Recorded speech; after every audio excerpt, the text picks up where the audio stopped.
The Shabad resonates and reminds us to always walk the path of courage, righteousness and service, values that lie at the heart of this institution. We thank the students of Divinity Society for the beautiful presentation of the Shabad and for adding grace and dignity to the occasion with their presence. Ladies and gentlemen, we begin this special journey today. It is our privilege to welcome the distinguished dignitaries who have joined us to mark this important occasion. Their presence adds meaning and grace to this celebration of 75 years of Khalsa College. May I request our principal and vice principal to kindly escort our distinguished dignitaries to the dais from their right. We are deeply honored to welcome our chief guest, Honorable Justice Talwant Singh, former judge of the Delhi High Court, senior advocate, Supreme Court of India, and chairperson, East District Legal Authorities Service. We are also honored by the presence of Padma Bhushan Sardar Talochan Singh, Chairman Governing Body, Sardar Inderpreet Singh Kochar, Treasurer, and Sardar Rishipreet Singh Sachdeva, Vice Chairman. Their presence today reflects the strong bond, support, and goodwill that our institution enjoys from the wider community. We extend our heartfelt welcome to all our distinguished guests. Your gracious presence adds immense significance to this occasion and will surely inspire our students as they begin their journey at Khalsa College. Please welcome them with a generous round of applause.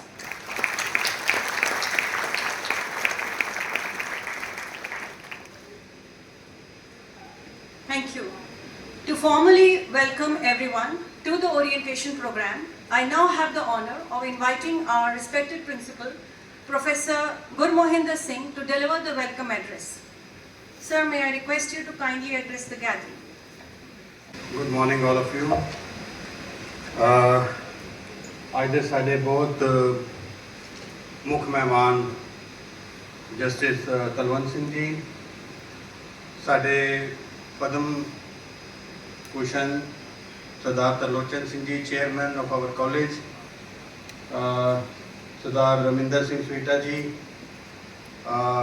Manager management institute Nanakgarh, साडे treasurer साहब Monty Kochhar जी,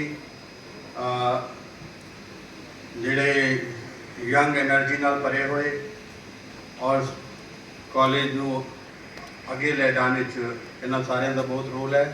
ਸਾਡੇ governing body ਦੇ ਬਹੁਤ ਸਾਰੇ member ਜਿਹੜੇ ਨੇ stage ਤੇ ਬੈਠੇ ਹੋਏ ਨੇ, ਇਹਨਾਂ ਸਾਰਿਆਂ ਨੂੰ ਮੈਂ ਵੈਲਕਮ ਕਰਦਾ। Friends, good morning to all the respected faculty members, dear parents and my dear students. I will not take much of a time, only 2 minutes, then there are a lot of other speakers will come and speak in front of you.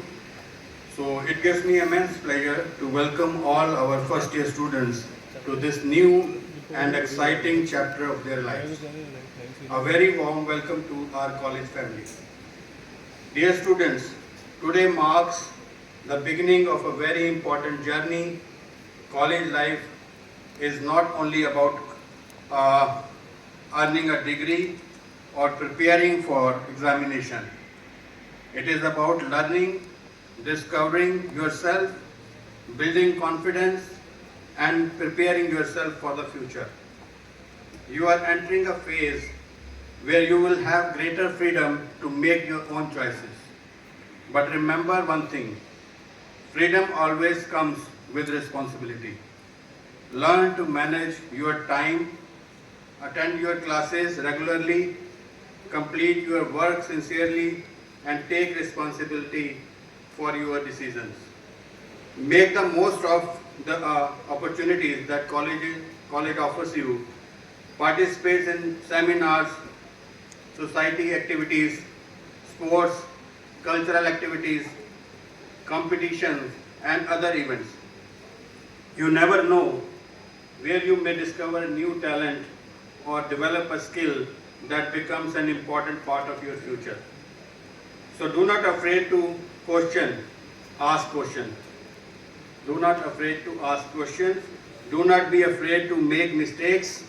Failure is not the opposite of success. It is a part of the journey towards success. Every challenge you face can teach you something valuable if you are willing to learn from it. So ask questions to your teachers, your mentors, everybody present here. Choose your friends wisely. That is more important. Choose your friends wisely and surround yourself with people who encourage you to grow. Respect your teachers, classmates, support staff, and every member of our college community. A good student is not only academically strong, but also respectful, responsible, and kind. In today's digital world, use technology wisely. Let it help you learn, create, communicate, and innovate.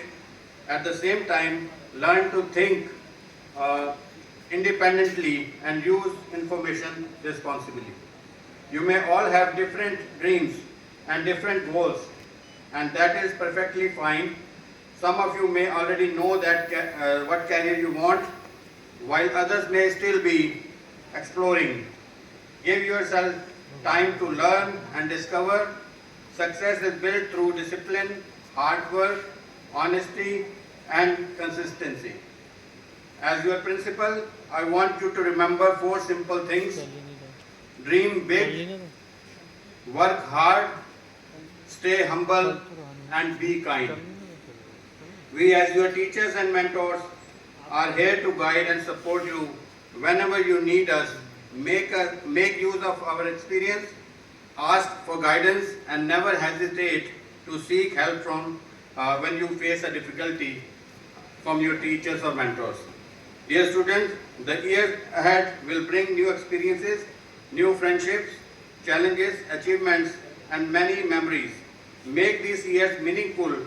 Learn not only from books, but also from people, experiences, successes, and failures. Once again, I warmly welcome each one of you to our college family.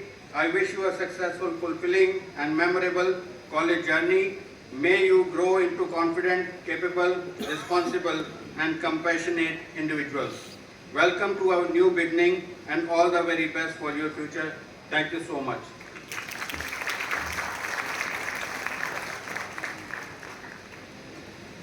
Thank you very much, sir, for your inspiring words and for setting the tone for today's program. Students, you should remember the words of the principal. With freedom comes great responsibility. It's a very important statement. So, every institution here is enriched by the guidance and support of distinguished personalities. As a token of our gratitude and respect, we shall now felicitate our esteemed guests. May I request our chairman, Sardar Tarlochan Singh ji, to welcome our chief guest, Honorable Justice Talwant Singh ji, with a shawl and a plunder.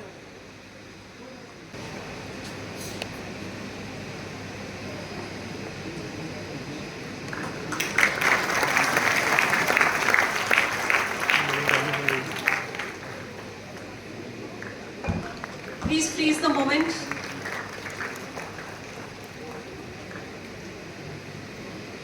May I request our principal and treasurer, sir, to welcome our chairman, Sardar Tarlochan Singh ji.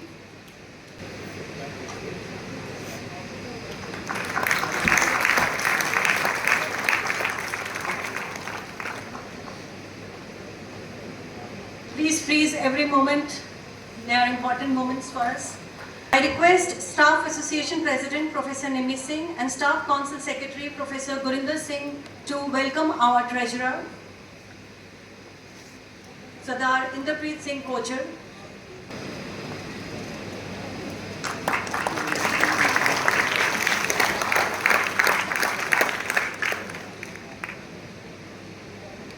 Thank you.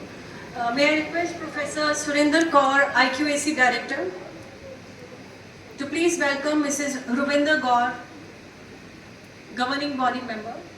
Ma'am, please.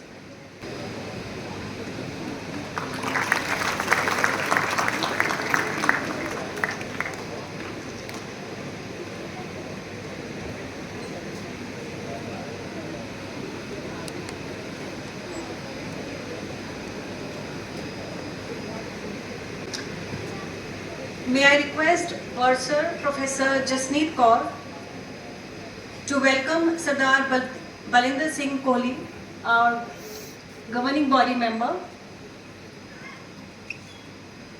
and Vice Principal, sir, please do the honors with a shawl. Ma'am, with the planter.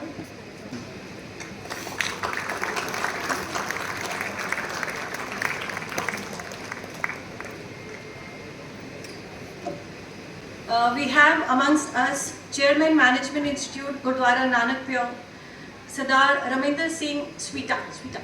This is a code word. So, request President Non-Teaching, Mr. Ramesh Dubey, and Secretary, Staff Association, Amrendra Kumar Pandey, to please come up on the stage. President Non-Teaching, Mr. Ramesh Dubey.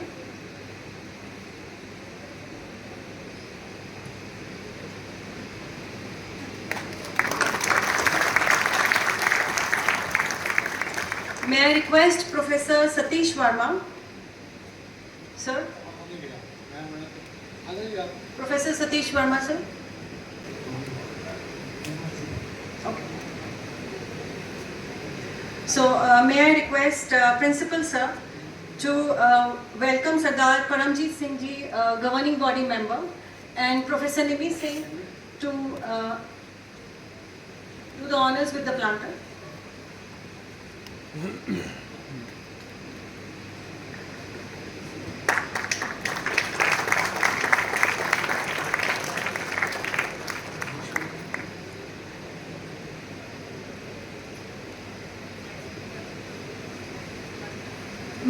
May I request Vice Principal, sir, Vice Principal, sir, Professor Harbans Singh ji, to welcome Sardar Manjeet Singh Kohli, the President of the Alumni Association, along with Professor Nimi Singh.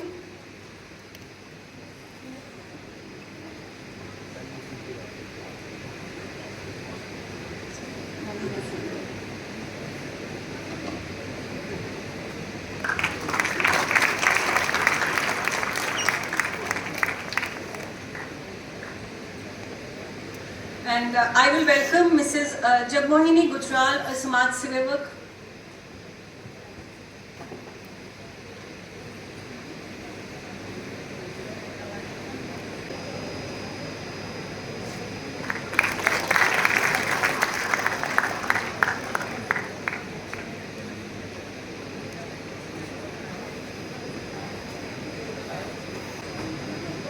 Since this is our 75 years of Khalsa College, we would like to freeze this moment. So as we felicitate our esteemed guests, we would also like to capture this special moment for posterity. So may I request the members of the orientation program organizing committee to kindly join us on the stage for a group photograph with our distinguished dignitaries. And I will request you to present our chief guest, Honorable Justice Talwant Singh Ji, with a planter. So this photograph will be a cherished memory of the team that came together to make this special occasion. The orientation team, please, I want all of you up here. Everybody has worked hard. Please be here.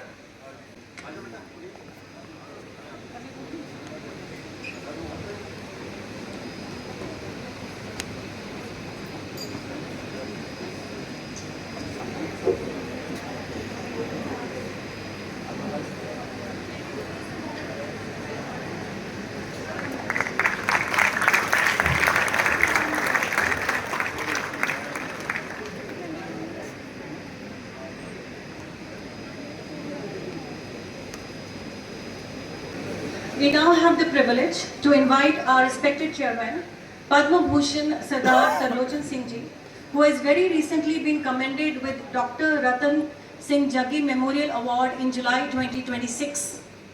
A distinguished statesman, scholar, writer, and a former parliamentarian, he has served as the chairman of the National Commission for Minorities from 2003 to 2006 and as member of the Rajya Sabha representing Haryana from 2004 to 2010. His extensive writings on Sikh history, politics and institutions, along with his significant contribution towards establishing Sikh museums at Anandpur Sahib and Amritsar, reflect his deep commitment to preserving and sharing our heritage. Sir, we are honored to have you with us today. May I now request you to kindly address the gathering and share your thoughts and words of wisdom with our students. Waheguru ji ਕਾ ਖਾਲਸਾ ਵਾਹਿਗੁਰੂ ਜੀ ਕੀ ਫਤਿਹ. It is my proud privilege today to welcome all of you for joining in this prestigious college, Guru Tegh Bahadur Khalsa College, which has been set up by our elders 75 years ago. You are lucky that you have got admission in this college where every day and whole of your life you will carry a certificate that you are Guru Tegh Bahadur College student, and as you recite Ardas every day, Guru Tegh Bahadur Simriye Kar Nau Nid Ave Thai. So this blessing of Guru Tegh Bahadur will stand with you for whole of life. That is your privilege which you must enjoy. Secondly, this is a new beginning, as Principal Sahab has very well said, from school to college, and not college but university. Now you are in the University of Delhi. So your whole life or psyche of the working is changed, because school is good, you get good marks, but here you have adopted a new career. You have selected these subjects in your choice, everyone was given opportunity to select the subject. And now subjects have been allotted to you.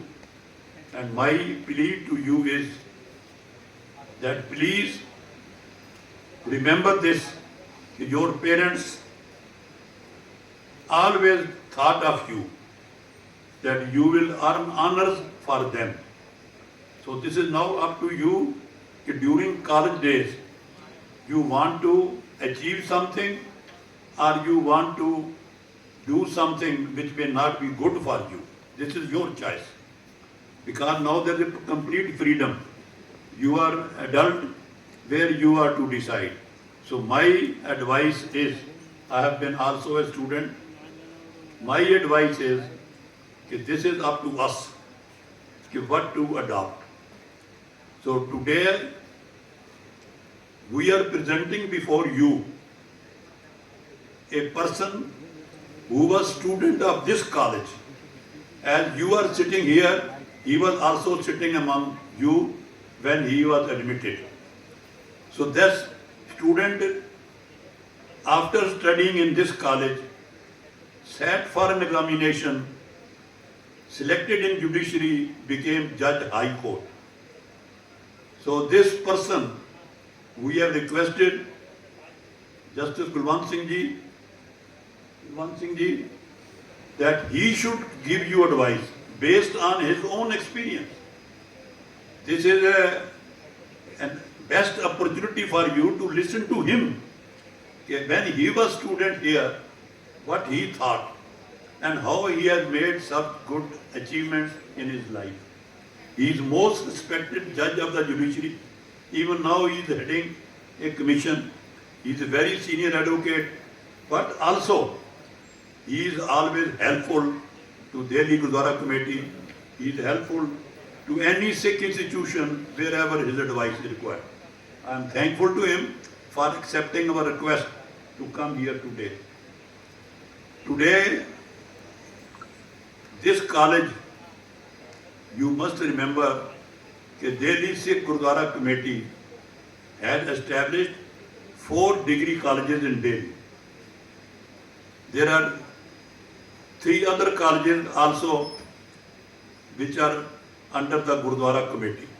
So all Gurdwara allocation of funds, Gurdwara's help was required for building these huge buildings in the city.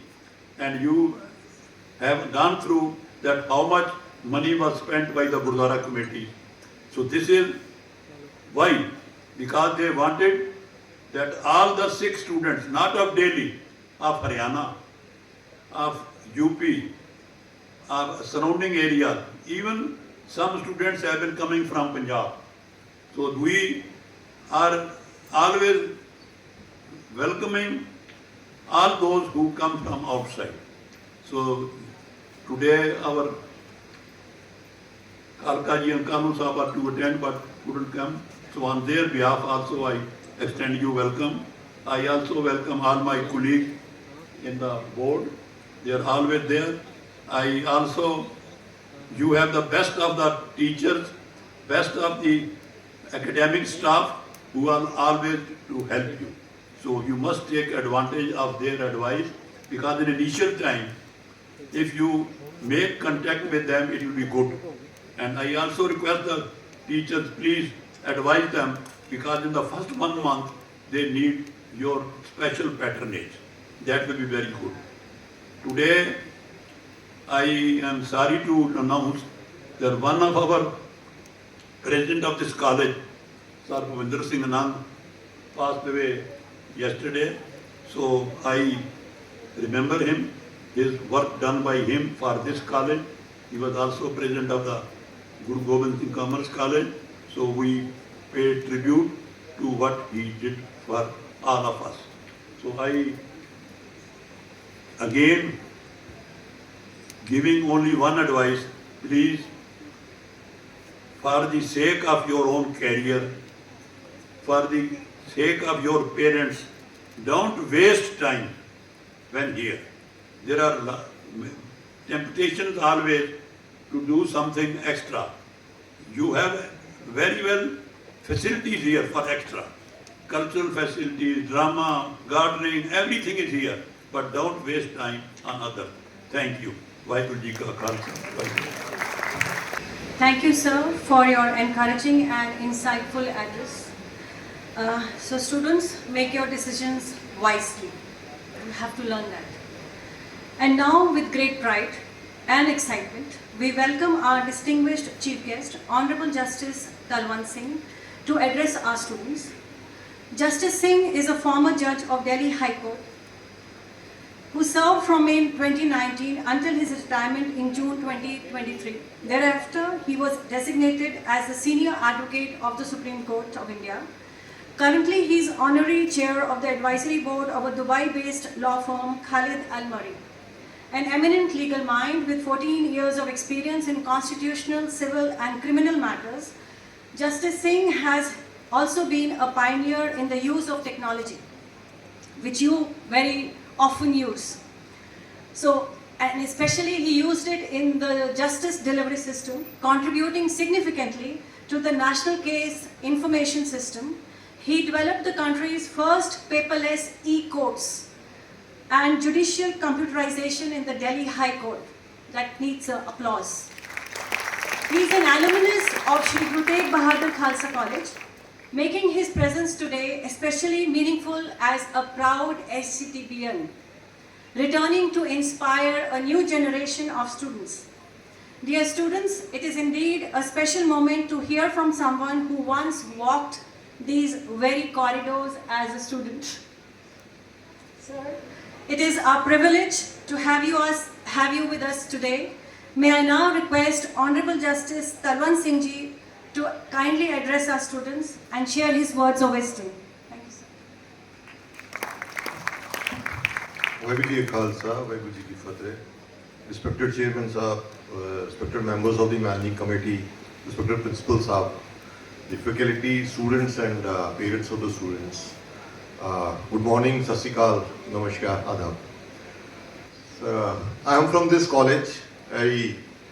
My batch was 1977 to 1980. So mine was the last batch of higher secondary. After that 10+2 system was introduced. You are all products of 10+2 system. Welcome to your own college and my college. I request all of you one simple thing.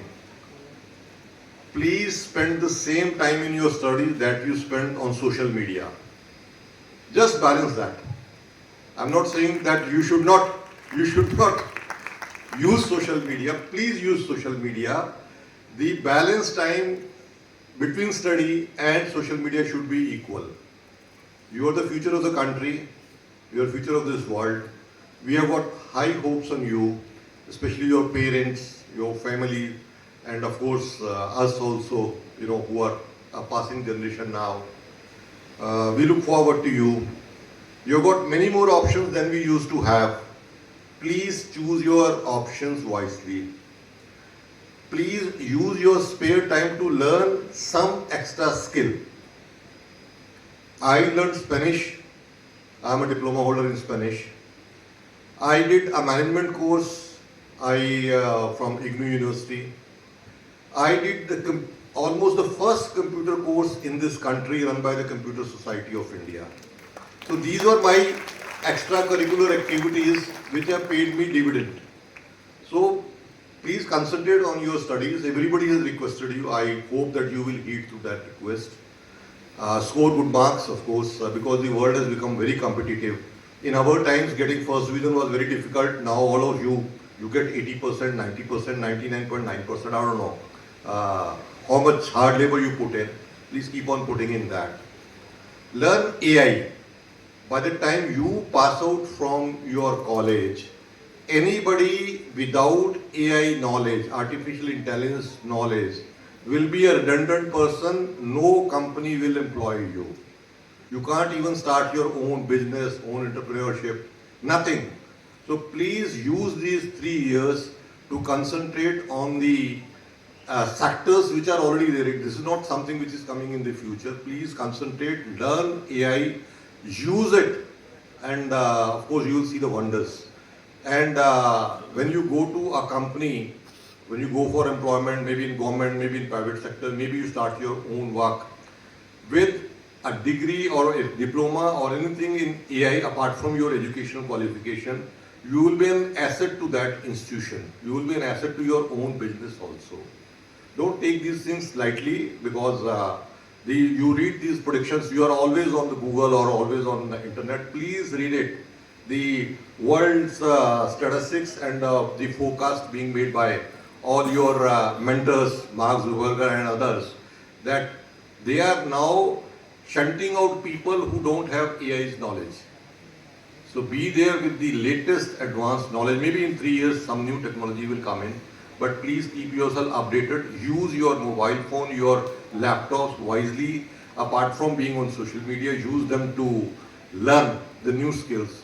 Every university, every college in the world, they have put their courses online. MIT's all courses are available free of cost online.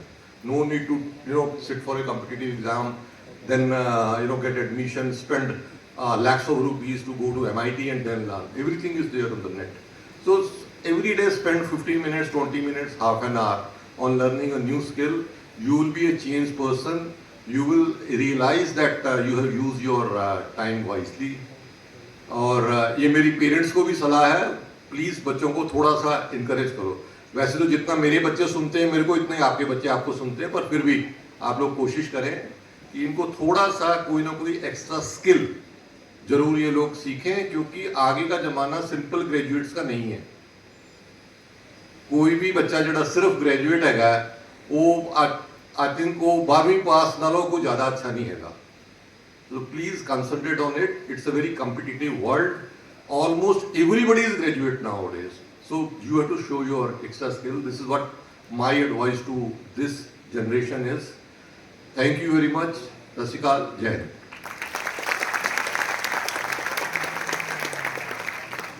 Thank you, sir, for those motivating and thought-provoking words. We are certain our students will carry your message with them through their academic journey.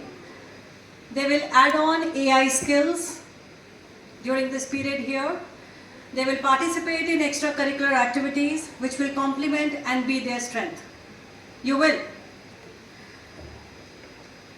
This here holds special significance of our college as we celebrate 75 years of academic excellence. 75 years represents generations of students, dedicated teachers, remarkable achievements, and a tradition of excellence that continues to inspire us.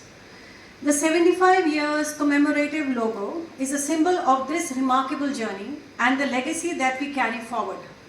I now invite Professor Parminder Kaur, convener of the logo competition, to kindly join us on stage.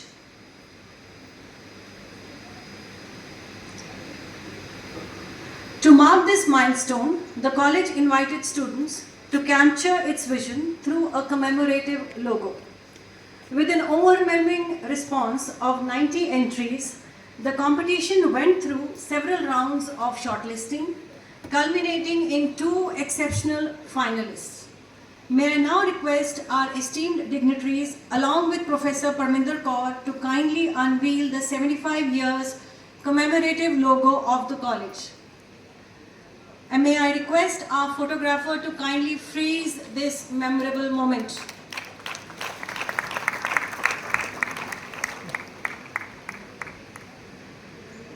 I think we have lack of energy because it's really warm.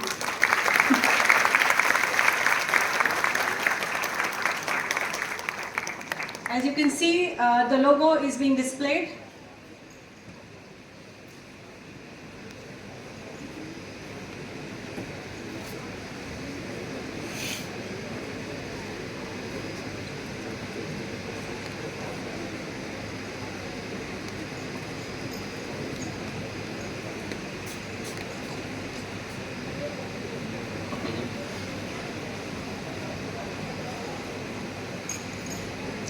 I request the dignitaries to please face in front and let us freeze the moment. So please.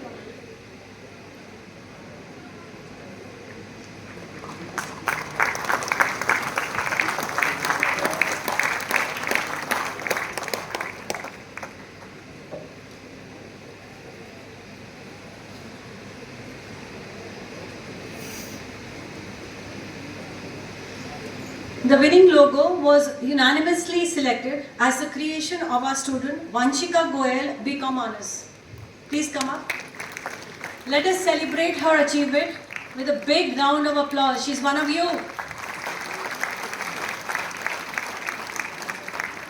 May I now respect our respected chairman, Sardar Talochan Singh Ji, to kindly present the monetary prize to the winning student in recognition of creative contribution to the 75 years commemorative logo.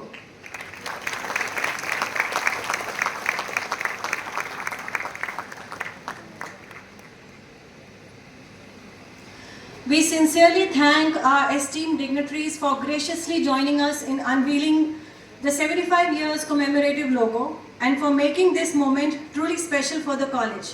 Their presence and participation have added great significance to this memorable occasion.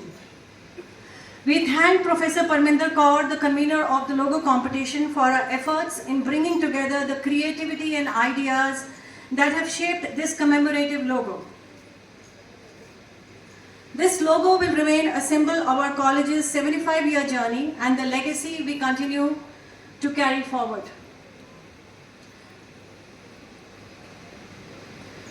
We are privileged to have with us Sardar Manjeet Singh Kohli, President, Alumni Association, who is CEO of North Delhi Motors. Sir, we are honored to have you with us. May I now request you to kindly address the gathering and share your thoughts or words and encouragement with our students. Please. Good morning, everybody, and a very, very warm welcome to all. The distinguished members have already dwelled sufficiently on how you are transiting from that school era where mom says, get up, beta, bus aa rahi hai, now to totally being independent. Nobody to ask you when your class starts and when you. But with it, all of them strongly emphasize that you have a very strong responsibility which comes with it. So kindly follow that very strongly. Now coming to the alumni, due to certain constraints, our alumni has been formalized now, I would say very recently in a big way. Under the guidance of Principal Sir and Dr. Nimi Singh we have with us. This alumni is a big I'll say it's a gap, it's a bridge between students and the students who have passed out, the present and the ones who have already passed out. So kindly, I see some of the parents also, if I'm not mistaken here, of the students. Quite a few should have passed out from this esteemed institution. And Justice Talwan Singh is a very live example right in front of you, showing how one can achieve great heights. This is a great institution, I can assure you, and to assist the students, the present ones, we need certain, I'll say, support from the ones who have passed out. That's why the very purpose of alumni is there. So my very sincere request to the parents who have passed out and to the students who would be passing out to kindly join the alumni. We'll be increasing our sphere of activities of the alumni, and this would benefit you and the future students which will be coming in. So with this, I won't be taking long, and thank you very much. Enjoy the institute. It's a great institute, but also please take the responsibility. As they said, you are the future of the country, you are the future of the world. Have an open mind, question a lot of things, enjoy. Once in a while, you can flick a class, but not regularly. So enjoy the college life. Thank you so much.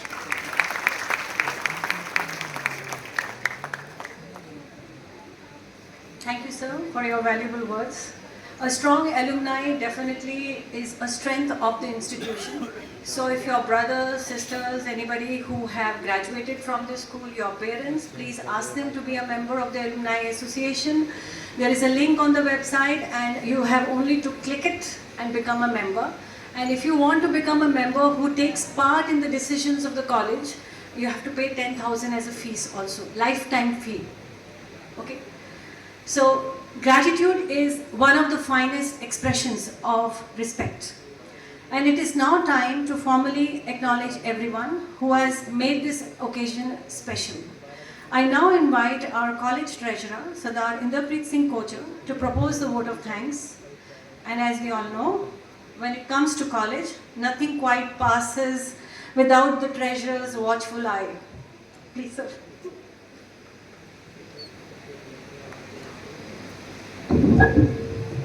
Thank you very much, ma'am.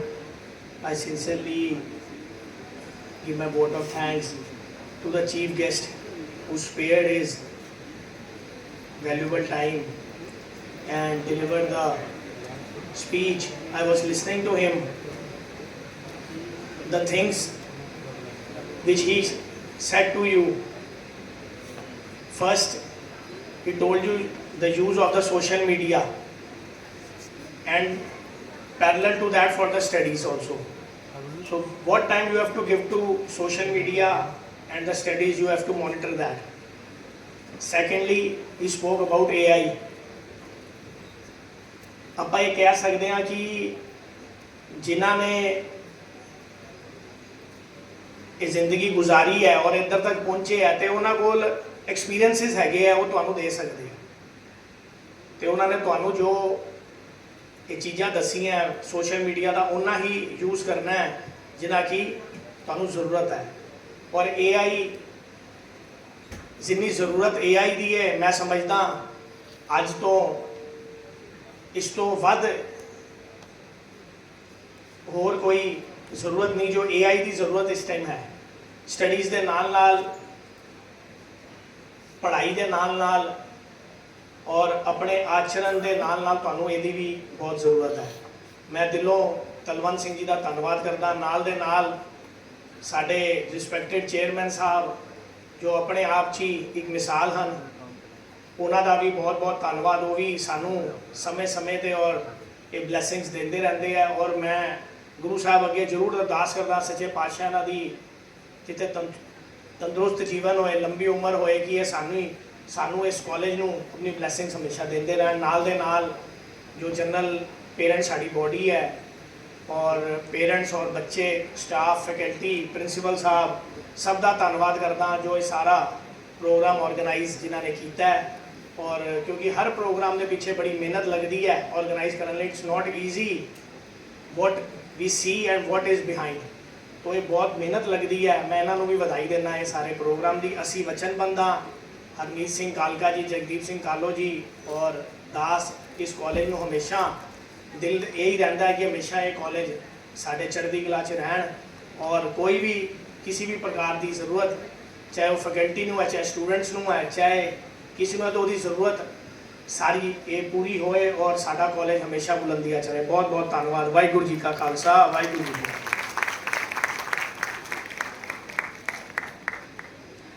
Sir, thank you for ensuring that not only today's program but everything that makes it possible is kept in order. Thank you very much again for the vote of thanks and for keeping all of us on our toes. But I have one more announcement to make. As I told you that you can become a member of the alumni 10,000 lifetime, but you also have this opportunity of becoming a member with a 1,000 rupee per year. So I stand corrected there, I missed that out.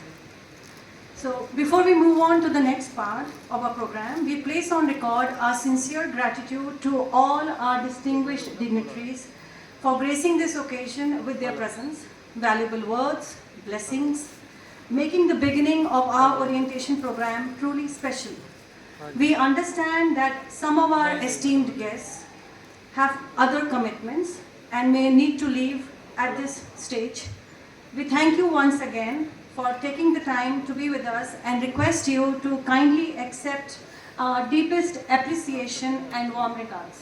Thank you. Thank you.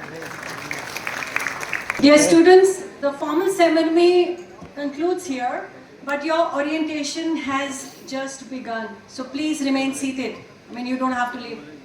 See, until now, you have heard about the vision of the college. From this point onwards, we would like to introduce you to people, opportunities, facilities, and support systems that will become an integral part of your life over the next few years. And don't worry, this is not a series of lectures. It is your survival guide of Khalsa College. So by the end of today's program, you will know whom to contact, where to go, and what opportunities await you. So college life, as you have heard, is much more than classrooms. Extracurricular activities is what you should participate in. Some of the finest memories you will create here, maybe on the stage, the sports field, in cultural festivals, social outreach, debates, music, theatre or community services. To introduce this vibrant world of extracurricular activities, I invite Professor Nimi Singh.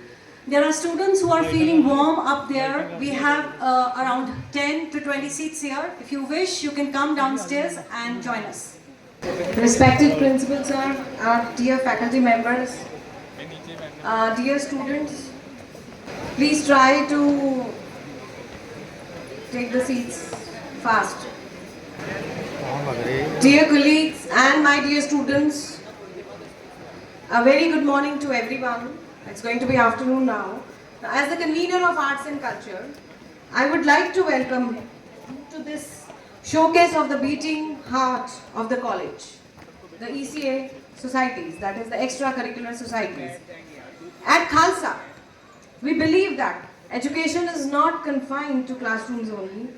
True education nurtures the mind, the heart and the soul. And that is exactly what our ECA societies stand for. From music to dance, drama to debate, fine arts to film, each society is a home for talent and a space for growth. Through the next few slides, you will meet the faces behind the music, the stories behind the stage, the colors behind the canvas, and the voices that represent us across the country. These platforms teach us more than the skills. They teach us confidence, to collaborate, teach us to dream big, and to represent our college with pride. So, on this occasion of 75th year of our college, I would urge every one of you to step out of your comfort zone this year, join a society, find your passion and make memories that will last a lifetime. So let us celebrate the creativity that makes Khalsa, Khalsa. Thank you. So let us go to the slides. We have almost 28 to 29 societies, ranging from music, drama, theatre, dance, folk dance, western dance, poetry, filmmaking. All these societies, they stand equally important. The first one is Acrostics, which is the poetic society, and it was established in 2015 with Professor Smita ma'am as the convener of the society.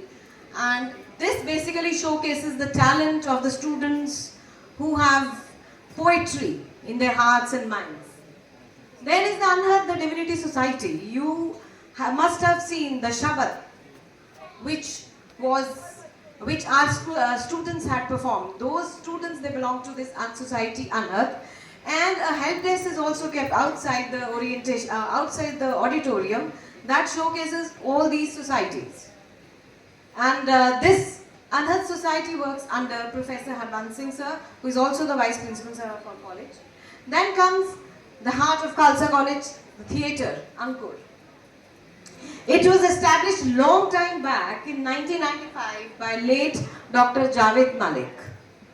And this theatre has been performing so well since last so many years. Our college is actually known for this theatre, Ankur. Now this year, this is being handled by Dr. Sahib Kaur, she's from Department of English. Then we have the Filmmaking Society, Chalchitra, which is being handled by Dr. Gundasha Kaur Tulsi, but it's a very new society which has been established in 2001.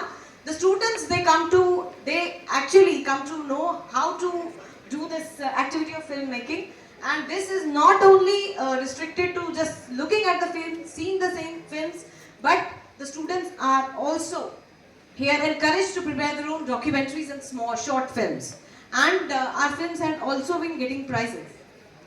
Then comes the Conferral, that is MUN Society, and this is also a small parliamentary society, and this is being run by Dr. Jagdish Kumar from Department of Pol Science, and this has also been excelling everywhere.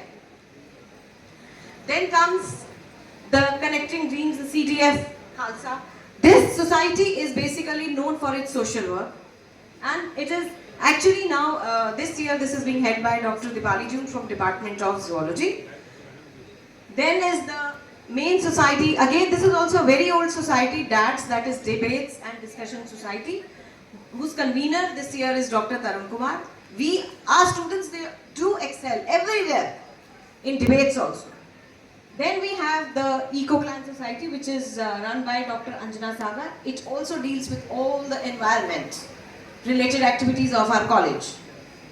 Then is the Enactors, whose convener now is Dr. Bunny Singh Bhatia. Now, before Bunny Singh sir, Dr. Madhu was the convener, and under her convenership, lots of activities have been held by this Enactors. These people, they also encourage social work, and also these students, they get involved in making you can see activities like best out of waste, and they also involve underprivileged people.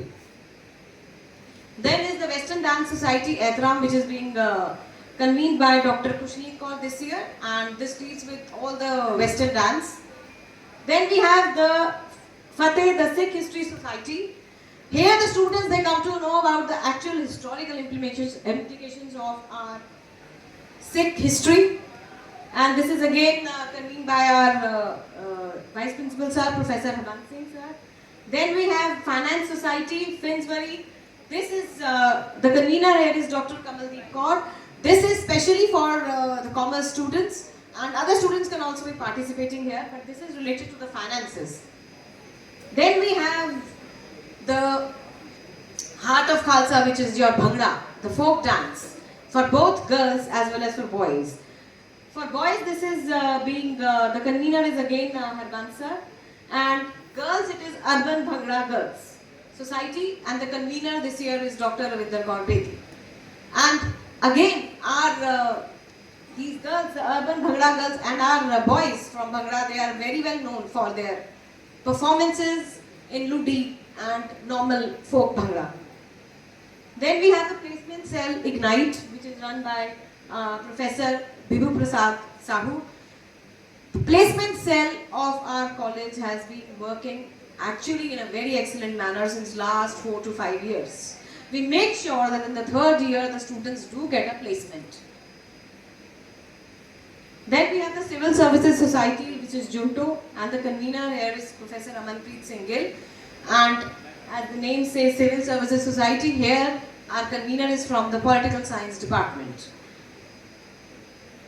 Then we have Khalsa Consulting Group, that is KCG. It is also a very new society which had been established in the year 2022, and convener is Dr. Harshdeep Kaur. And then you have Khalsa Street, which is again a finance and investment cell, and most of the time this is being established by BB cell of our college, BB department of our college, and the convener is Dr. Muskan Kaur. Then we have NCC, National Cadet Corps. Here the registrations had already been done, but in NCC, the students, in case they clear the exam, that is they clear the test, which is being taken by the unit itself, then once you join NCC, you get a lot of opportunities in Army, in Air Force. Lots of our students have been excelling in these. Then we have NSS National Service Scheme, which is the convener. For NCC, we have our ANO, Lieutenant Dr. Gurjeet Kaur. She has completed her 3 months course, which is a very tough training as ANO. And CTO, this is for girls, and for boys we have Dr. Prakash Singh as the caretaker officer. For NSS, we have program officer, Professor Gurinder Singh sir, who is also Secretary Staff Council. He is a very, very hard-working person. He is the person who actually got the, you can say, the tag of Major Gurinder Singh when he had been ANO of NCC also. And he is going to take NSS to very, you can say, great heights, because we know he works very hard and very diligently performs his duties. And these students now, today also, they are always there to help the freshers or the second years also and the third years also. For freshers, they have also set up a desk, may I help you desk, and they have been helping the students since last 1.5 week since the college reopened. And this is one of the enabling unit of NSS, which is Lakshya. It is now a part of NSS, which actually deals with usually specially handicapped students. Then we have the Photography Society, the Pinhole Society. The convener here is Professor Parminder Kaur Narang, and she had been involved in logo. She was the convener of logo competition also, and under her guidance, this Pinhole Society is also doing great efforts. Then you have the Rotary Club. This is the latest society which was added last year with the aim of helping the underprivileged. This was established in the year 2024 and the convener is Dr. Rupali Ghalla Mathur. The Rotary Club, your CTF Khalsa, then your NSS people and the NCC, all these 4 to 5 societies, they work especially for the underprivileged classes. They are all the time helping the students. Then you have the Color of Khalsa, that is the Fine Art Society Strokes. The convener is established in 2012, and if you just, I think you must have gone to the Nescafe center also of our college, and there you will see the lawns. The wall that has been awarded also, and it has been actually decorated by our students from Stroke Society. The anti-ragging poster has also been designed by the whole poster which is put up in the lobby, that has been designed by our students from Strokes, and they are also going to design the wall near the canteen. And the convener this time is Dr. Ravinder Kaur Bedi, she had been actually handling this society since long, and a very hard-working teacher. Then we have Music Society, which is the Swarang again. This is the music, the Indian vocal music, and the convener is Dr. Ruchi Kaur. As the name says, Khalsa, you have folk dance, you have music everywhere, you have theatre everywhere, and you will not be disappointed by any of these ECA societies. Then you have TEDx, and the convener is Dr. Inderpreet Kaur. She is Director of Physical Education. And in this we have, in TEDx, we have various, we actually invite the speakers who are the influencers, and they encourage the students and the audience. Then you have the Gatka Society, Tegh. This is, and in every function and in every Guru Purab celebrations, you will see our very hard-working Gatka students, the students who play Gatka. And it is the martial arts, it's known as martial arts of the sex. And you will not be disappointed by their performance. And this is the convener again is Harban sir. Then you have the E-Cell, Techpreneurs, and the convener is Mansi Bansal, Dr. Mansi Bansal. She also has been heading this cell since long and very diligently. Then you have again a very new society, which is, I mean, not a very old one and not a very new one, but yes, this is the Fashion Society of Khalsa College, Vastram. Here the students, they display their designing skills, and the convener is Ms. Armin Kaur from Department of English. Then you have 180-degree Consulting Society, which was again a new society established in March 2023, and convener is Dr. Anupreet Kaur Mokha. Here also you will see to learn a lot of things. Now, apart from these ECA societies, we also have other societies which you can join, like Internal Complaints Committee. There is an election in that, students' election is there. Then you have Social Media Committee, Girls Common Room Committee, Women Development Cell, Sustainability, Green Innovation, Entrepreneurship Cell, which is headed by Dr. Rupam, Dr. Lakwinder Kaur, and Dr. Ravinder Kaur Bedi, and Dr. Rupali, and Dr. Ritik. So we have, now in the end I would just like to say that we have a whole team of students who are your seniors and the teachers who are heading this extracurricular cell, and I would like everyone to be a part of these societies. But yes, along with your academic excellence. Thank you so much.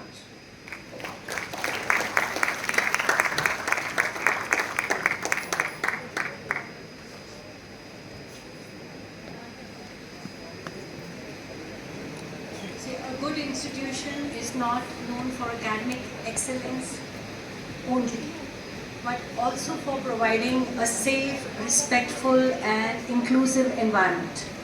Under the POSH Act 2013 and the UGC guidelines of 2015, awareness regarding sexual harassment is an important and mandatory component in higher education institutions. It is therefore essential that every student is aware of their rights, responsibilities, and the support mechanisms available to them. To brief you about the Internal Complaints Committee and to conduct this important awareness session, I will now invite Dr. Rupali Sharma. And as you settle into college, this life, there may be times when you feel tired, overwhelmed, or simply need someone to talk to. At the end of our session, Dr. Rupali will introduce you to our counseling psychologist, Ms. Divanshi Gupta, who is available to support and guide you whenever you need. Dr. Rupali, over to you.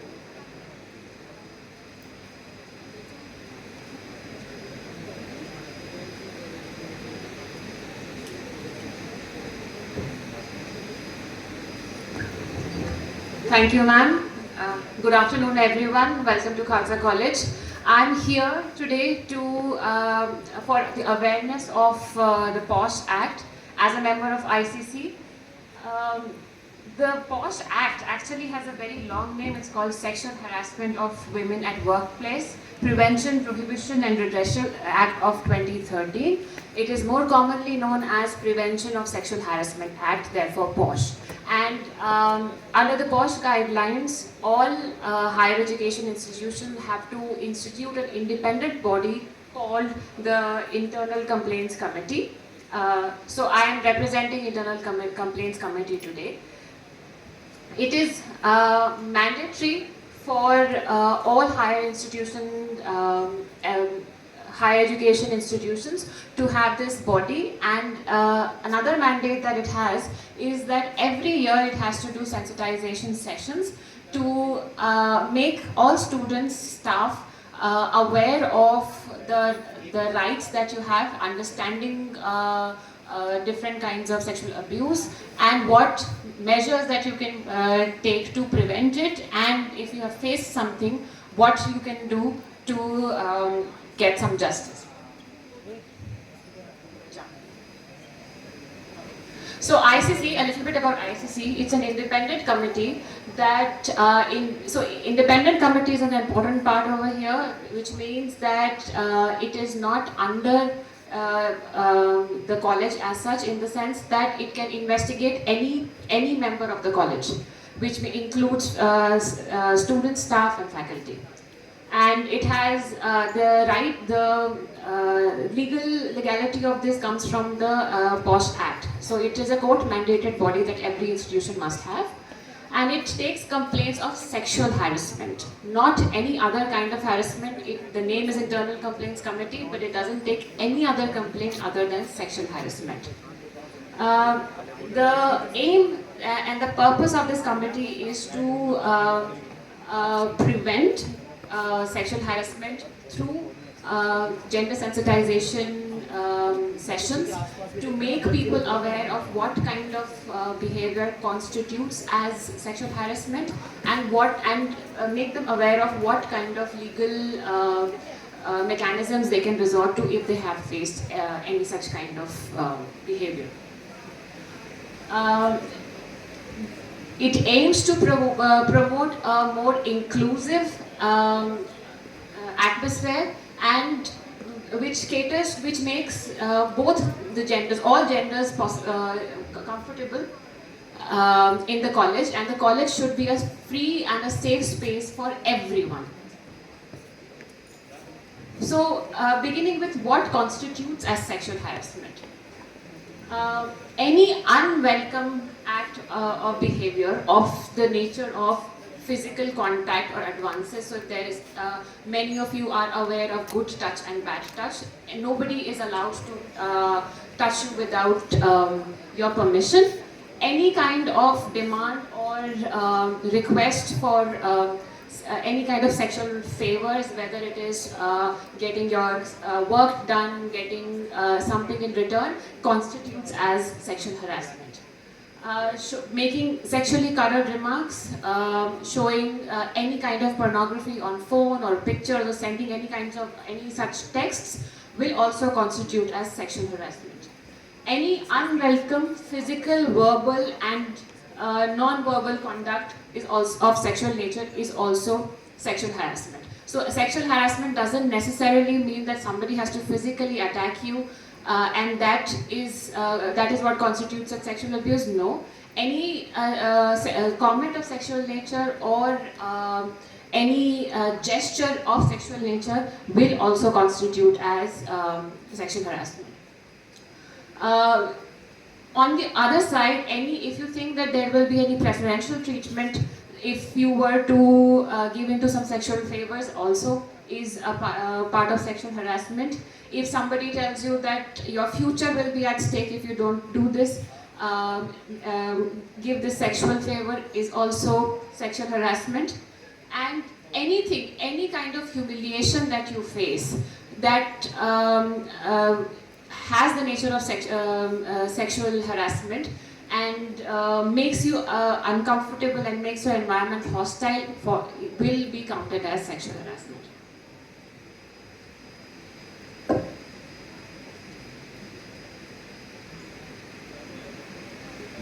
There are a lot of myths that we have come across over years of experience, which I would like to go through quickly. The first and foremost, that only women are victims of sexual harassment. That may be an old common belief, but in today's time, especially under the UGC guidelines of 2015, the laws are gender neutral. So the actual fact would be that both men and women can be perpetrators or victims of sexual harassment. So, in our college, if it's not just that all these laws are in favor of women only, if men face something, they can also approach the ICC if they have any complaints of sexual harassment. Another myth that we come across, another common misconception that we come across is that if a woman behaves or dresses in a certain way, she's asking for it. Now this is a very old thought, and I'm hoping that the Gen Z absolutely does not agree with it. And my body, my rules, and no, your dressing style does not warrant any kind, does not say that it will guarantee any kind of sexual harassment. And studies have shown that the victims of sexual harassment have been of different ages. Some have been baby infants and elderly people, and it does not matter how they dress. So, and saying that if you were dressed in a certain way, you were asking for it is absolutely nonsense. The other thing that we want to emphasize is that if you think that you ignore it, it goes away, it doesn't go away. Most commonly what happens is that that if there is no action taken, it sometimes encourages the perpetrator to continue the behavior, and unless and until they are threatened with some kind of legal action, they don't stop. So if you know of someone who's facing this kind of issue in our college, please feel free to approach the ICC. sexual harassment rarely occurs. It's actually more common than you would think. And ICC also every year gets various cases. And ICC by law is required to maintain confidentiality of cases. So no one outside the ICC would be aware of what you have faced and your identity. So if you face something like this, please be rest assured that you will not face any repercussions of the complaints that you are making. Next, women make up and report false stories of sexual harassment to get back at men. Again, a very common misconception. It is something that many people would like to believe, but actually no. Women, on the contrary, it is a rarity that you find women making false complaints, because it's extremely embarrassing as well, and which is why we find it, some victims find it difficult to come forward. So it's absolutely been rejected by research that it's only 1% of cases where you find that there are false complaints have been made. And as per the regulations of ICC, if there is a false complaint that has been made, it is treated with the same level of seriousness as an actual complaint. So if it is found that a false complaint has been made, the complainant will also face serious issues. So we protect students and their identity and their well-being and safety. Lastly, the seriousness of sexual harassment has been exaggerated. It is mostly harmless flirtation. That is incorrect. What you might think is harmless flirtation would be extremely embarrassing and traumatizing for the victim, and it often makes them change their schools, leave their jobs, and in fact, because of embarrassment or social stigma, they face some health and mental issues as well. So it can be what might seem as harmless to someone else. It can be extremely traumatic for the victim.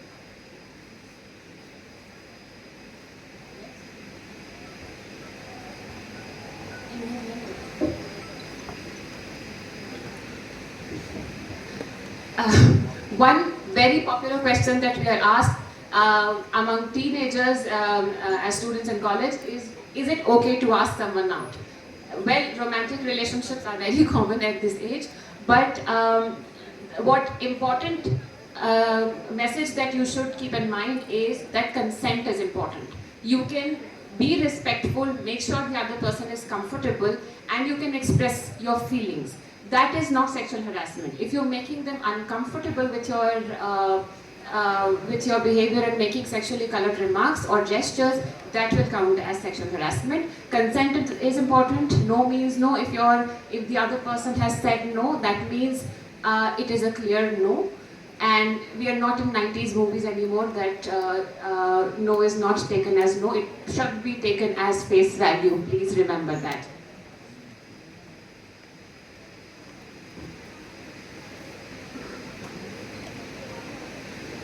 One final and important message is conduct matters. If you think that your behavior was misconstrued as something else, what matters is what you have said or done, not your intention. Your intention is not a verifiable thing, and how you behave and conduct yourself is what is most important. So please keep in mind that conduct is very, very important, and if the other person is becoming uncomfortable with your behavior, please be mindful of it and alter your behavior. And also, please be assured that it won't happen that a false complaint will be made and you will have to face the repercussions of it. We have a huge committee. We have student volunteers also in the committee, and every case is investigated thoroughly.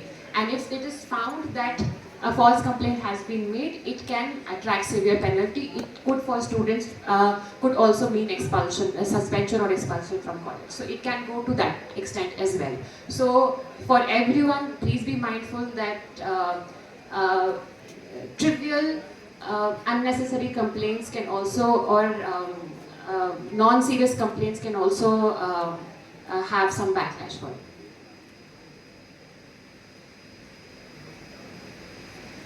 So this is the list of ICC members. Dr. Racha Sareen is the presiding officer of the Internal Complaints Committee. We have in total 6 teachers. Their email addresses and numbers are available on the college website. We have some non-teaching members and we have student members as well, and an external member who's a member of the governing body. So if any complaint comes, it can be taken at a very serious level because we have every aspect of the college represented in the committee.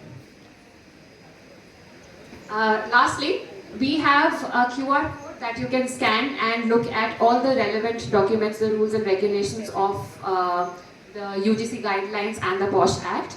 And I invite all of you to please apply for elections of ICC. Every year we hold elections and we have to select 3 students to be a part of ICC. Any student related queries can be taken up, and these students are also help as bridging the gap between student and faculty.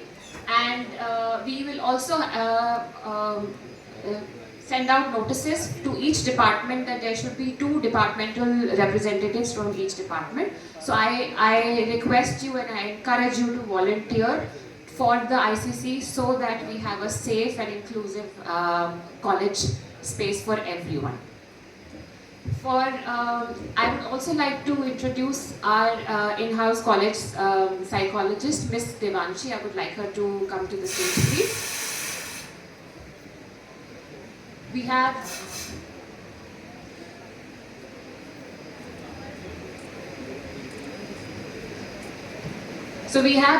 Miss Devanshi over here. She sits in the medical room number 19 on the ground floor in the main academic block. Her timings are written on the board outside. Her contact details are over here. And in Khalsa College, we place great emphasis that students' mental health is a very important aspect that should not be missed. Students may face, we have known from experience that students face various issues regarding studies, their relationships, family issues, etc., which they may not find easy to express to their fellow students or to teachers. And for that reason, we have Ms. Devanshi over here with us. Her consultation hours are mentioned outside the room, and you can go to her, you can just drop in. You have a QR code for taking her appointments, and the consultation is absolutely free. You have to take an appointment. Walking may be difficult if she has a client already.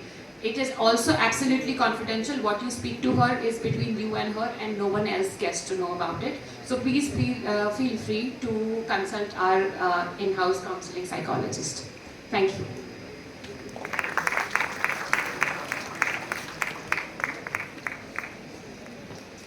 Thank you so much. Many of you have traveled from different cities and states to join us. For those staying in the hostel or planning to do so, this session will help you understand the facilities of the procedures available here. I invite Professor Parminder Narang to brief the students on hostel facilities. Good afternoon, everyone. Since you already hearing about the art and culture societies and of course the ICC, so stay accommodation also. Many of you we already have as hostlers. So we have 2 girls hostel here in the campus with of course state-of-the-art facilities, and many hostlers are volunteering now, who are now seniors. We have Mata Gujri Girls Hostel and General Hari Singh Nalwa Girls Hostel.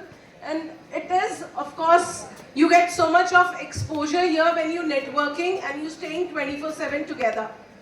Not taking much of a time, because now is the main part where you need to hear about the sports and the academic part. So that's it. I'll just conclude now. Thank you. May I request the students not to leave. Where are you going? This orientation is for you, not for us.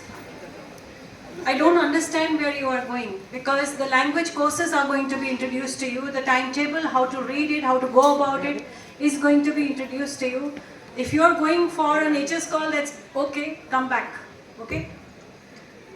So in today's interconnected world, learning an additional language is not just a skill. You have seen your chief guest studied Spanish. We have a lot of languages here in our college. So whether it is for higher studies, research, employment, or simply personal growth, language proficiency opens new doors. So to introduce our students to foreign languages and to brief them about the languages available, eligibility, duration, class timings, admission procedure, fees, and important dates, I now invite Dr. Shweta Khilani. Please. Thank you, ma'am, and good afternoon to everyone. I'm here to brief you about the Indian and foreign language courses that are offered by the Indian and Foreign Language Center here at SGTB. Now, of course, before we even begin, the first question that you're going to ask is, why learn a new language? Why should I put in the extra time and effort? To answer that question, I'd like to quote from a Czech proverb that says, you live a new life for every new language you speak. If you know only one language, you live only once. Which is to say that language is not simply a means of communication, it's a gateway to a new culture, a new reality, and a new world. Besides this kind of cultural awareness, it has distinct career advantages. You already heard from our chief guest who said that you should learn as many new skills as possible during your college time. And of course, in a world which is as globalized and interconnected as the one we live in, learning a new language has significant advantages. A little bit about the courses that we do offer. We offer certificate and diploma courses. The duration of both of these courses is 1 year long. The certificate course is the basic entry-level course which requires no prior knowledge of a language. These are offered in Punjabi, Chinese, French, German, Japanese, Korean, Russian, Spanish, and Persian. The diploma course you can do only after you've passed the certificate course, so it's slightly more advanced. And these we offer in French, German, and Spanish. Again, some very basic details about the course. The duration, like I said, for both of these courses will be 1 year long. Classes are held on alternate days of the week in the afternoon, 2:45 p.m. onwards. The duration of each class will be 2 hours, so you have 3 classes a week, 2 hours each. We have a minimum 67% attendance requirement for you to be able to appear for exams. And ID cards will be issued to students who come from outside our college to join these courses, and with those ID cards they can enter the campus after 2:45 p.m. Now again, I won't take a lot of your time, just want to quickly go back to why choose these courses now that you know a little bit about the courses that we're offering. I'm not going to talk in generalities. I'm quoting mostly from research which says that 90% of employers rely on staff who can speak another language. So an increasingly multilingual world, anyone who speaks a different language has an edge. So anyone who is bilingual, we're all bilingual, but anyone who's say multilingual can draw a higher salary by almost 20%. The Organization for Economic Cooperation and Development, the OECD, ranks foreign language among the top strategic skills required for the years ahead, in addition to coding and complex problem solving. The kind of education that you will get here, if you do any of these certificate or diploma courses, is the kind of education that goes beyond AI translation. Yeah, it tells you, it becomes the currency of real negotiation, diplomacy, and care.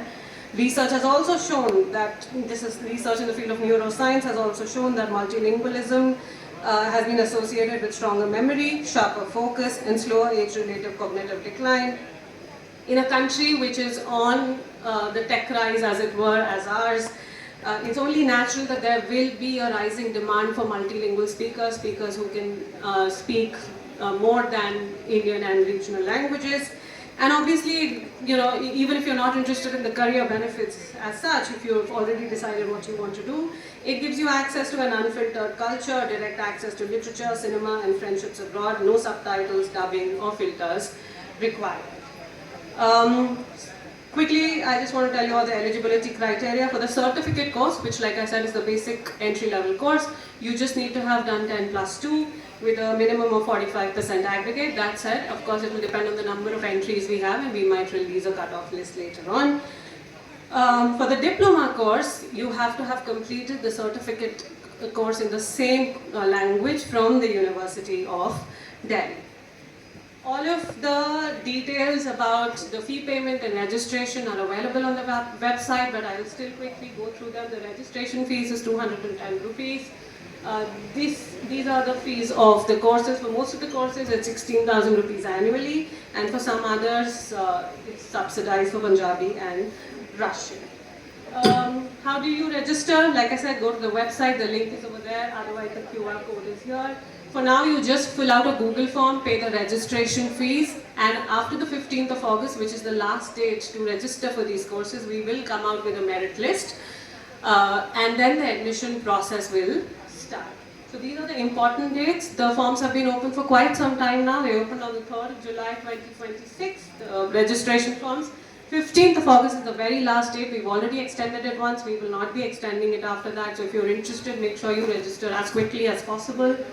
And by the 1st of September, we hope to have completed all admission formalities, and all classes will also begin in the first week of September itself. There is just one caveat that I want to mention, that some languages receive more interest than others, so our ability to float a course depends on a minimum number of students that are interested in learning that language. Thank you so much. We look forward to having you with us at the Indian and Foreign Language Center. If you have any questions, you can drop an email at the mentioned email ID, or contact me, or either of the phone numbers that I mentioned over there. Thank you so much.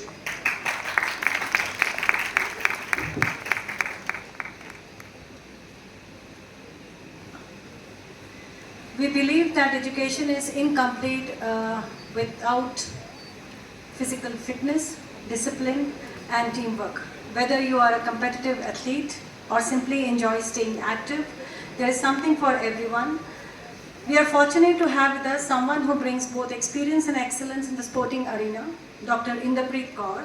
She has represented Delhi at national level, playing in 8 nationals and 7 university championships, and attended India camps during her college years. More recently, she represented Team India at the Masters Asian Continental Championship in Hong Kong in 2025, where India emerged as gold medalist, and also represented the Team India at the Masters Hockey World Championship in the Netherlands in 2026.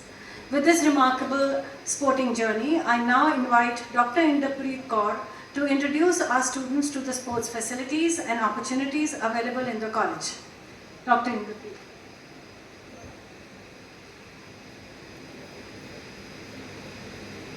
Good afternoon, everyone. Thank you so much, Savinder ma'am, for giving the appreciation for my achievement. Before continue with the department, how the department works and what are the facilities we are providing to the students, as compared to the other department, we work on the high performance training of the athletes, and we provide the platform to the students who want to opt for any sports, and also we work on the various subjects in which we can make the student healthy with the perspective of holistic development. During our training sessions also, we always focus on the mental toughness and character building of an individual. The department works on the selection of the sports person for the state, for the university level and the national level. Also, we provide the facilities to the students for the training session. Also, we provide the counseling on day-to-day basis to cope up with the burnout situation in the game, and also many students come to us to ask about the real-time situation they are facing either in the classroom or either with their friends. So the department was started in 1951, and I'm just skipping to the the renowned players who had represented India at World Cup and at various national and state level. So the very two World Cup which has been won by the India in 1975 and 83, Ashok Dhyanchan representing Team India in the game hockey, and Mahinder Amarnath has represented the game cricket. And there are few Arjun awardees. It is a matter of pride to share that the very first gymnast of India was the alumni of Khalsa College who was being awarded Arjun Award. After that, Sardar Dalbir Singh was given Arjun Award for his achievement in Asian Games.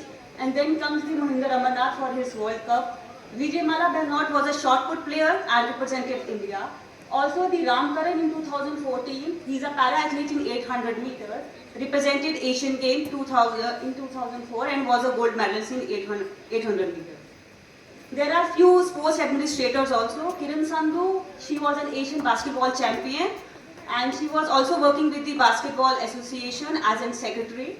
And then here comes the Maninder Singh. Many people know about Maninder Singh for his significant contribution for the Indian team. He was a very good off spinner. And then comes the Harinder Singh. He was a very good player and was a coach of the Indian team in 1990, and recently also he just resigned from his services. Amod Jacob was one of the young, I can say that athlete. During his UG time, he had representing Commonwealth Games in 4x400 meter relay, also in Tokyo Olympic Games. There are few administrators. Kuldeep was for volleyball. Shivaji Sandhu was a elite level handball player and was head coach of the Indian team, and he also given so many international player in the men and women category. Also, and Rajdeep Singh is a hockey player and now he is a renowned hockey philosophy coach from Hockey India. During Commonwealth Games, the ground was significantly changed because we had a cricket ground. Now we have a huge ground with the mass light, though the floodlights are under maintenance. So we have a floodlights available as of now. We have 2 synthetic tennis courts, we have 2 volleyball courts, we have a TT hall. Also in this whole ground we have almost these games: cricket, handball, hockey, football, baseball, volleyball, tennis, basketball, athletics. Even in indoor games, table tennis, chess, yoga, gymnastics and badminton. Our college team participates almost in 15 to 16 teams, and I am happy to share that from the past so many years, Khalsa College is standing in the top 5 college in sports in men's category. Also, the department conduct the inter-department tournaments in various games like volleyball, in football, in CrossFit Challenge, Kho-Kho, so that we can get a few talents from our students who are admitted through the journal quota, through the academic quota. We give the equal opportunity to the many students and provide the sports benefits also to the students who come through the journal quota and they want to pursue sports. We provide refreshment to the students on daily basis and during the matches. We provide the scholarship and fee concession to the players who are performing extraordinary at inter-college level, at national level, at university level, and obviously the students who are doing remarkable at international level. These are the few pictures of the college infrastructure. Also, the college is conducting the T20 tournament from the past 12 season with the name of Sahibzada Zorawar Singh and Sahibzada Fateh Singh. The motive of the T20 tournament to promote the youth for this game, and through this also many Ranji player, IP player like Yashdul, Abhishek Sharma and Nitish, many players came to our ground and they play in our college ground. Also, we organize Baba Deep Singh Hockey and Basketball Tournament, which is totally sponsored by the Government of India and any of the government firms. The last quote is written: sports do not build character, they rebuild it. And I really mean that, because already I had said it at the starting of the my session. We work on the overall development of the individual. At the closure, I just want to appeal the parents and the student, try to inculcate yourself in one or the another physical activity for your well-being, because आप लोग burned out हो गए अपनी studies की situation में भी. Physical activity आपको कहीं ना कहीं, मैं ये नहीं कह रही आप sports person बनो, at least आप इतनी physical activity करें और healthy habits करें so that आप अपनी पढ़ाई में भी उतना ही अच्छा कर सकें. It's all about how you are dealing your daily life situation in a very worse manner. With all this, I will also appeal every student, the youth of the India who are part of the college, try to control and try to avoid any kind of abuse. Either it's a drug abuse, whether it's a food abuse, any kind of abuse, whether it's your digital abuse, anything to everything. Thank you all, and I look forward to the youngsters for the upcoming inter-department tournament, and if anybody wants to come and join any sports, they can come to my department and meet me in person. Thank you so much.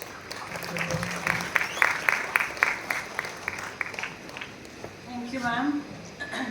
Now that we have heard about the various opportunities and support systems available beyond the classroom, let us turn our attention to something that will become a very important part of your daily college: the academic structure and timetable. For many of you, the transition from school to university may initially seem a little confusing. Terms such as credits, electives, GE, SEC, VAC, AEC and DSC may sound like a completely new language. So before we get into the timetable, it is important to you understand how the Delhi University undergraduate curriculum actually works. So in this session, you will be introduced to the Delhi University UG curriculum and credit system, different types of courses, how to read the college timetable, choosing electives and using SmartProf. So students, this is the session where you are going to learn how to decode the university system before it starts decoding you. So to guide this, the academic structure, course choices, timetable and the use of SmartProf, I now invite Mr. Ritvik Bhattacharya to address you all. Please don't leave, it's going to be very important for you. Thank you, ma'am. Just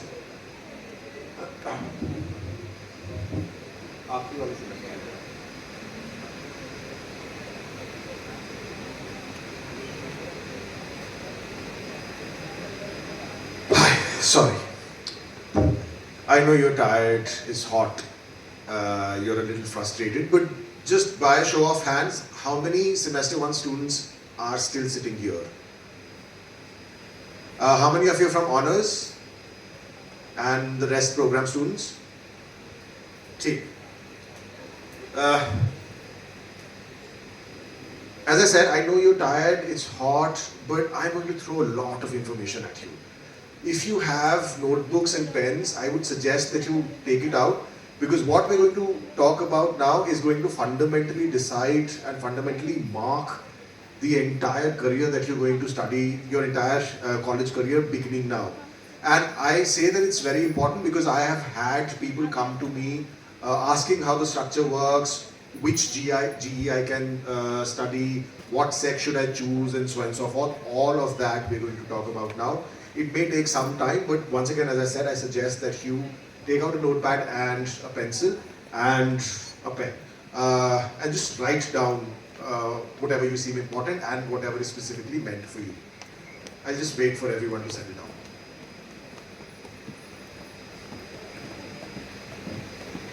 And trust me, this is the last thing. It's going to be a bit long, but this is the last thing.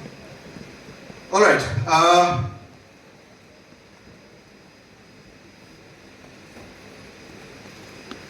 For better or for worse, you have taken admission in a course which has been introduced in 2022 with a new curriculum, what is called the National Education Policy. Now, what the Government of India has done is that they have fundamentally framed how the NEP is supposed to function and given choices to the universities on the different ways by which this NEP can be implemented. For DU, this implementation is called the UGCF. So undergraduate curriculum framework, this is what you have to study. So wherever you go, every notification that you see which relates to your curriculum, your syllabi, you have to choose UGCF. The other hissa, the other part is called the PGCF, which is the postgraduate curriculum framework, which is not for you right now. So if you go to the Delhi University website to check up syllabi, to know what are the notifications which are specifically meant for you and so on and so forth, you have to necessarily look at UGCF 2022 because it was implemented in 2022. Now,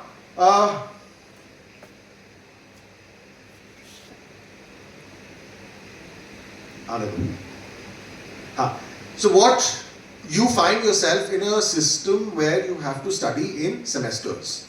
Earlier this was not the case. Earlier Delhi University, and I think your parents must have told you, it was an annual thing. So you must have heard about that I'm a first year student, a second year student, a third year student, and so on and so forth. Now that logic does not function. Now you are a semester student. So you are in the first semester, second semester, and so on and so forth. And whatever explanation that Dr. Rupali and I are going to give you right now are going to be dependent on semesters.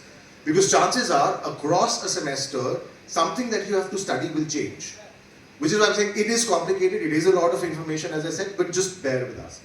Now, the entire thing works with certain, entire semester system works with certain points that you get for clearing a paper. If you have seen your syllabus, I'll give because I teach English, I'll give you the example of English Honours. If you are an English Honours student and you enter the English Honours as a course, you will see that you have in your syllabus 3 papers that you have to study. Whatever the name is, that does not matter, but you have to study 3 papers. Now, the completion of each paper gives you a kind of a badge, and that badge we call a credit. So credits are fundamentally points that you score once you successfully complete the paper. Now the successful completion of a paper does not rely on the marks that you score in that paper. So however many marks you receive, as long as you pass that paper, you get the designated credit which is marked for that particular thing. In a semester, you have 22 credits, which means you double it for a year. In a year, you have 44 credits. In order to pass a year, you need to have 28 credits. So, assume a scenario where you have 22 credits in the first semester, you have cleared all papers. To pass the year, the first year and go into the second year and study semester 3 and 4, you need 6 more. In case you are not able to finish a paper or you're not able to pass a paper, you will see something in your mark sheet called an essential repeat, an ER. As long as the total number of ERs do not mount up to an ultimate lowering of your score below 28, you will pass the year. So, as I said, you may have several ERs in your mark sheet, but you still have 28 credits. You will pass the year and move on to the next semester. What is then going to happen to the ER papers? You're going to repeat those papers in your semester cluster. So, the first semester student can repeat that paper, has to repeat that paper in your third semester. If you don't clear it in your third semester, you will repeat it in your fifth semester. And then the seventh semester, till you clear. You have a total of 5 years to clear your undergraduate studies. Even though you can have a 4-year structure, we'll talk about the 4-year structure later on. So, 22 credits a semester, 44 in total, you need 28 to pass. Clear? Again, it does not matter that how much you have scored in that paper in order to pass. Before I go to the types of courses and credits, just let it come. Just a quick how do you basically pass a paper? Now, by and large, most of your core courses, you see there are something called a discipline-specific core course, right? Hello.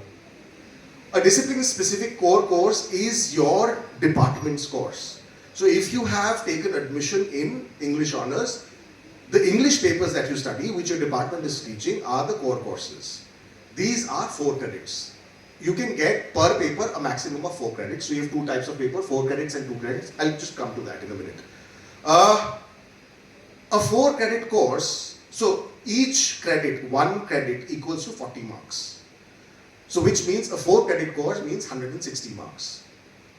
Now, how this 160 is distributed differs depending on how the 4 credits itself is deferred in a paper, which your teachers, individual teachers will tell you because it changes from one paper to another. So you can have 3 lecture credits and 1 tutorial credit, or you can have 2 lecture credits and 2 tutorial credits. All of it is given in the syllabus. What does it mean if you have 4 lecture credits, 3 lecture credits? It means that you will have 3 hours of lecture plus 1 hour of tutorial. or 1 or 2 hours of practical, things like that. Again, as I said, all of this, this internal credit distribution is something that your teachers will tell you. So, by and large, you have a 160 mark paper. Till now, you have been passing if you get 33%, right? कि अगर तुम्हारे 33% number आ गए, however much the maximum score is, you pass. But Delhi University system does not work like that. To pass in a Delhi University paper, you have to ultimately know that the passing score is decided in terms of percentile. So in the university, not the college, whoever has the highest score is ultimately going to decide what the passing score is.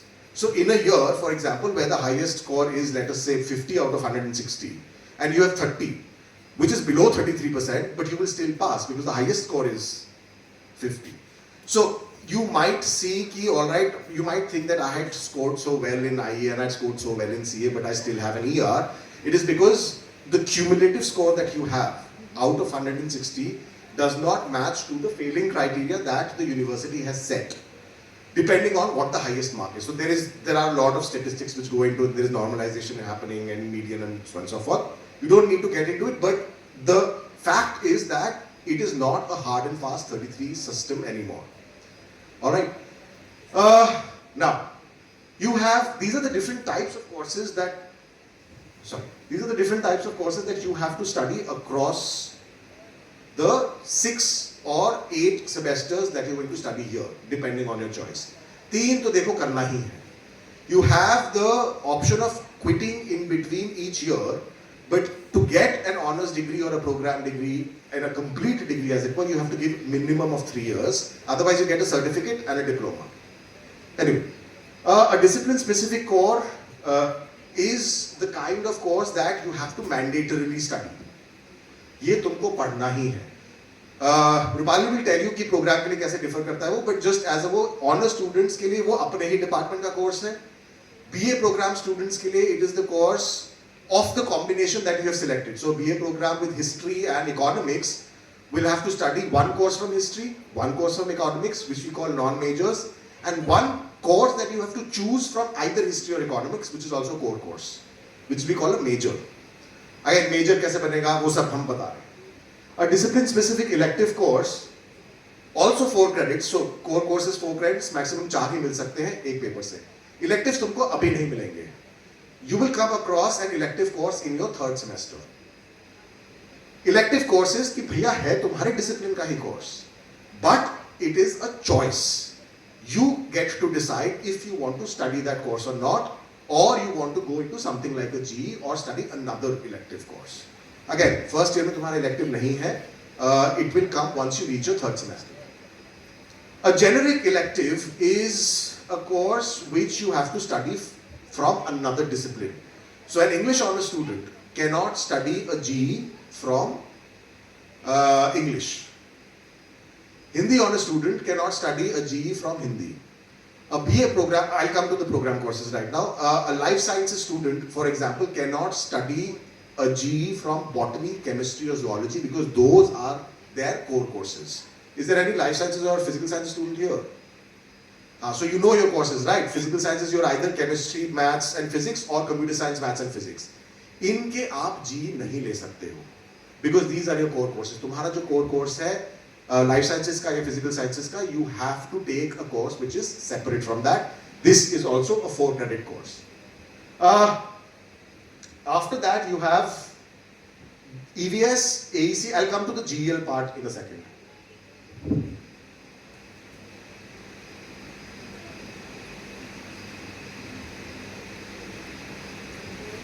नहीं back तक ला रहा है. I'll come to GEL in a second. You have something called environmental science, which is 2 credits. Ability enhancement course, again 2 credits. Skill enhancement, 2 credits, and value addition course. How many of you filled the option form? Right, most of you have filled the option form. You will see, you must have seen कि at least AEC, SET और VAC के तुमको options दिखे हैं and GE के. Right, and you have selected those. And at least the first round of allocations I have already done, and you must see the classes which you have selected reflect on your Smart Prof app. Those who have filled it later than the last Friday उनका अगले Friday होगा. So I update it every Friday. So if you fill it before the Friday, you will get it that week. Otherwise, you'll get it next week. Anyway, these are courses which you have to study. These are not discipline-specific courses in the sense that these are not courses which one single department teaches. Even though you must see Punjabi likha hai, English likha hai across in a option that you choose. These are basically skill enhancement, like creative writing, communication courses. BAC is art of being happy. These are things that you have to study. These are 2-credit courses. You need to pass them as well. Some 2-credit courses will be all of them. So I remember I said 40 marks per credit. So जो 4 credit वाले courses 160 number के हैं, the 2-credit courses are 80 marks. Now again, depending on the course, the 80 might be divided into a theory exam and all practicals and practical or practical completely. That your teacher will tell you what that course specifically is. A GEL course, a generic elective language course, is meant only for BA program and BCom program students. A BA program student and a BCom program student cannot study a normal GE for their first 4 semesters. They have to mandatorily study something called a GE language. Now, the 3 languages which are on offer in Khalsa College are Hindi, English and Punjabi. The GE language regulations say that you have to once again mandatorily study one modern Indian language. So हमारे पास modern Indian language के लिए we have Punjabi and Hindi. English is a separate course. Now, because BA program and BCom program both have to necessarily study this course across the 4 semesters, we have divided which course can study which bit of the GEL in which semester. So a lot of BA program students I know are a little perturbed that you must have selected English, but what shows is either Hindi or Punjabi, right? That is because in the odd semesters, in semester 1 and 3, you have to study a modern Indian language. Whereas a BCom program student studies English in semester 1 and 3. Similarly, you flip it around, in semester 2 and 4, a BA program student studies English and a BCom program student studies the modern Indian language. अब इसमें एक rider ये है कि so you can choose, right? Hindi has gradations. If you have done it till 8th, you get Hindi C. If you have done it till 10th, you get Hindi B. If you have done it till 12th, you get Hindi A. This is a choice that you have. Punjabi, you just have one choice. You don't have multiple choices like you have in AC. I'll come to AC. So whoever is people who are still selecting, just ensure that you read the instructions before you actually make the option selections. Everything is written there. सब कुछ लिखा हुआ है वहाँ पे. So after this we have environmental studies and AEC are also studied alternate semesters. So if you're studying environmental studies in this semester, in second semester you will study AEC ability enhancement course. Similarly, it will flip once again in your second year. In semester 3, you will study EVS and AEC in your semester 4. And if you're studying AEC right now, you will do EVS in semester 2, AEC in semester 3, and EVS in semester 4. EVS allocations हम खुद करके दे देते हैं because we make the class groups and everything. But AEC is something that you have to select. Now, if you are a student who has taken admission to the college on a Sikh minority quota seat, it is mandatory that you study a Punjabi AEC.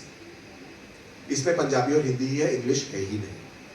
So a Sikh minority student has to necessarily study Punjabi AEC. इसमें भी gradations है. If you do not know Punjabi at all, you can choose Punjabi C. I think it's called Mudla Pada. And then the level goes up. Hindi के साथ भी same है. But mandatorily, if you have taken admission as a Sikh minority, तुमको लेना ही है Punjabi. You don't have any other option. Hindi. The other students from the general seats can take Hindi or Punjabi, it's up to you. Again, depending on कि तुमको कितना आता है, कितना पढ़ा है, so on and so forth. अब with GEL and AEC, there is another rider. जो level तुम semester 1 में पढ़ रहे हो, वही level का part 2 तुमको पढ़ना है semester 3 में.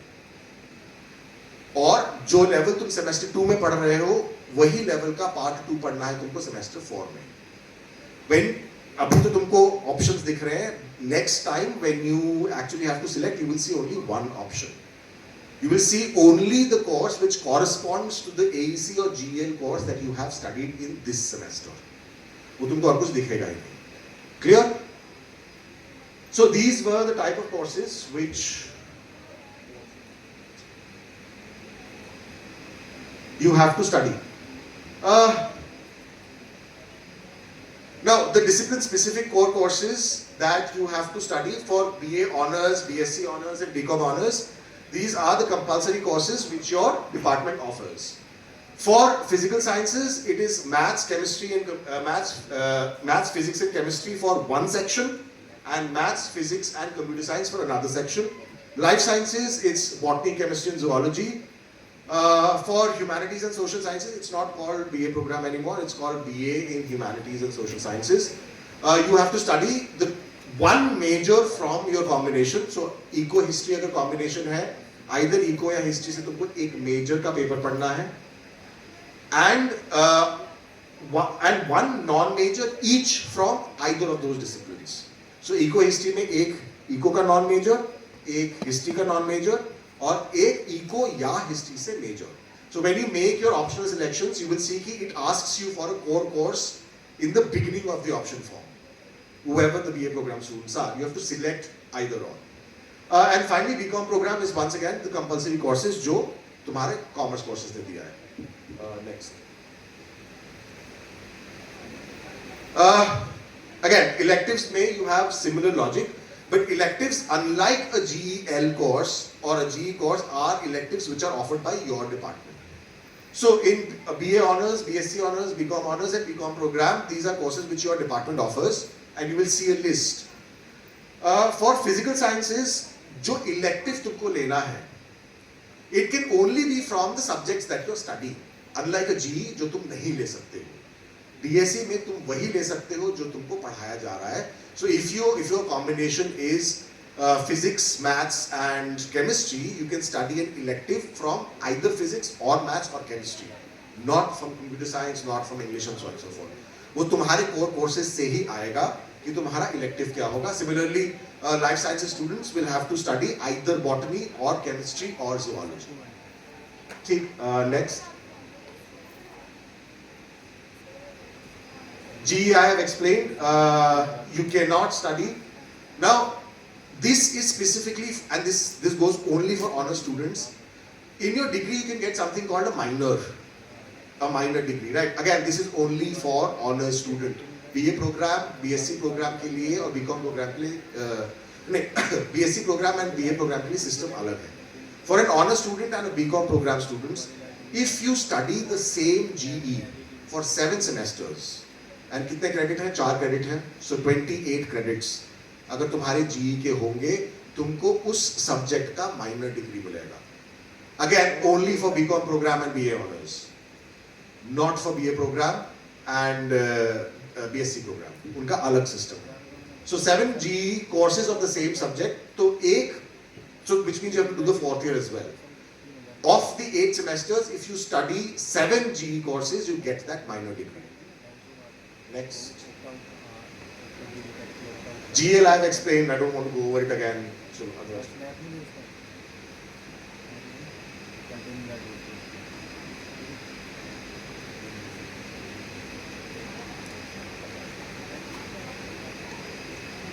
yeah, this is all of this information, as I said, is available once you read the instruction form while filling. So, Hindi एक इसको मिलेगा class 12 तक, GEL में भी और AEC में भी. Punjabi A does not exist. I mean, theoretically it does, but we don't teach. हम सबसे basic वाला ही level देते हैं. Next. बोल लिया. These are the courses which are studying EVS right now. Most of the sciences and BA program are studying EVS right now. The other half, commerce and humanities courses, are studying AEC, which will change in the even semester cluster. 2 and 4 में वो अलग हो जाएगा. So these are all science courses and BA program are studying EVS right now. In the next semester, semester 2 में, you will study AEC and you will get to choose the subject that you want to study, the language that you want to study as per your qualification and admission criteria.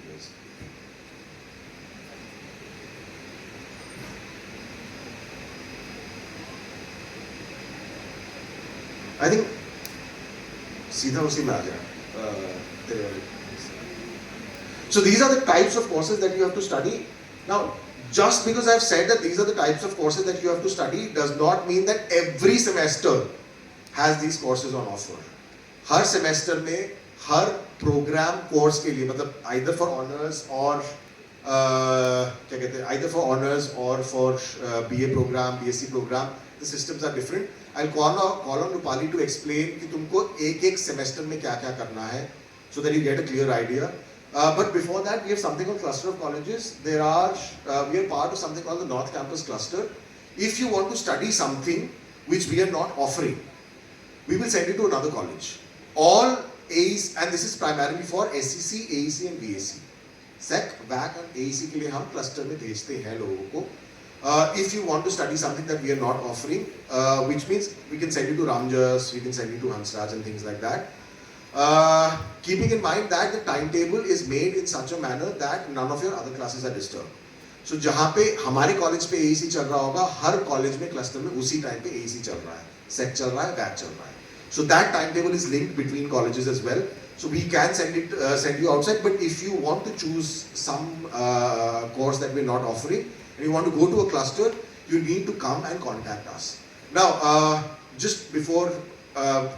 You know where the EDP room is, right? It's called the academic office. Room 18. It's on the ground floor. We have a window there. You need to approach the window and tell us that you want to go to a cluster and we'll arrange things accordingly. Other problems that you have related to academic issues, if you want to ask something, you are welcome to ask. So I'm the convener for the academic office and all of this, and Dr. Rupali is the co-convener. One of us is more or less there, and you can ask if you still have confusions, because I know, as I said, it's a lot to take in one go and things like so far. So we can send you to a cluster if you want to study something that we don't teach, but then you have to let us know. Next. So now Rupali will explain you कि तुमको हर semester में क्या options मिलेंगे, क्या possibilities हैं. ठीक? Hi everyone. So I'm here to explain the semester-wise structure of the 4-year program, and I'll explain in detail what will be your composition of papers in each and every semester.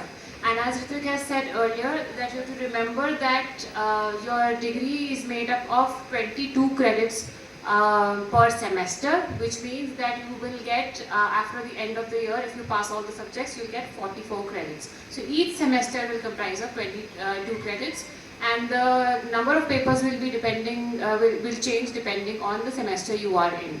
And remember that you need 28 credits to pass a year. Okay, so starting with single core disciplines, these are disciplines like BA Honours Economics, BA Honours Pol Science, BSc Honours Zoology. So only one discipline that you are studying.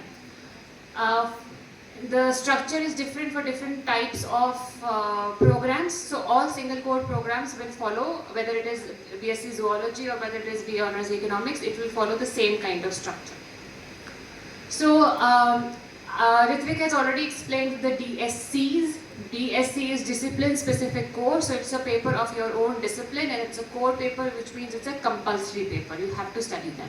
So in the first semester, you have to study 3 DSCs. Each DSC is a 4-credit paper, so you will be getting your 12 credits from your DSCs, 3 papers. So if you're studying economics honors, you'll have 3 eco-related papers that you will be studying. Then we have 1 GE, it's also a compulsory paper in the sense that you have to study a paper from another discipline. The choice, it's an elective paper, it's generic elective, so you have the choice of selecting whichever paper you want to study from another department which has been offered in your semester. Now, as Ritvik has also said, that for this single core disciplines, like history honors, English honors, Hindi honors, that you can, if you finish the 4th year, you can get a minor degree. So if in your 8 semesters, if you study in any of the semesters, if you study 7 GEs, you are eligible for a minor degree. For example, an eco-honors student studies 7 GEs of political science in his 4 years, then he or she will get a BA Honors Economics degree with minor in political science. So you have to study, it doesn't have to be consecutive 7 semesters, it just has to be 7 Gs over your 4 years. So GE is also a 4 credit paper, so 12 plus 4 you have earned 16 credits now. Your SEC, VAC and AEC are 2 credits, and Ritvik has in detail explained what your skill enhancement courses are, what your value addition and ability enhancement courses are. These are also electives. So only the first 3 papers are compulsory, and you have the choice for a GE, SEC, VAC and AEC. And these choices have already been explained. So in total you earn 22 credits in this semester. The second semester also has the same structure, so you have 3 DSCs, 1 GE, all 4 credit papers, and 1 SEC, VAC and AAC, 2 credit papers. So in total, you have 22 credits in second semester and overall 44 credits in a year. Now, this NEP offers a multiple entry and exit policy, which means that if you were to leave, if you were to quit at this point after 1 year, you will have earned 44 credits, and you will no longer be entirely a dropout. You will get a certificate. You will get an undergraduate certificate in the field of study of discipline. So an economics honor student, if she quits after 1 year, she would get an undergraduate certificate in the field of economics. So you can quit after first year. If you choose to quit after first year, you can always come back and do your studies up till a certain number of years and start from the second year. Similar structure we have in the third and the fourth semester, in the second semester as well.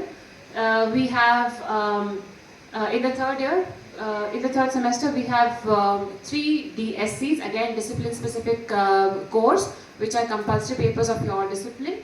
And now the difference is that you have a choice between GE and DSC. You cannot do both, and you have to choose between one. So GE will be an paper from another subject. So again, say an English honors student has to choose between doing a GE of say economics, Hindi or pol science, or choosing an elective paper of her own discipline, which is English. So you can either do a DSC or a G, but not both. So these are 4 credit papers. So till now you have 16 credits. Again, you have to do a SEC, VAC and AEC. As has already been explained, that your AEC half the college would be studying environmental sciences, and half the college would be studying AEC, which is a language course depending on what language you have chosen. And in the it is compulsory for all students to do AEC and your language and environmental, 2 courses of EVS and 2 courses of language in the first 4 semesters. So similar structure you have in the 4th semester as well, 3 DSCs, 3 course specific compulsory papers. And again, in the 4th semester also you have a choice between GE and DSC.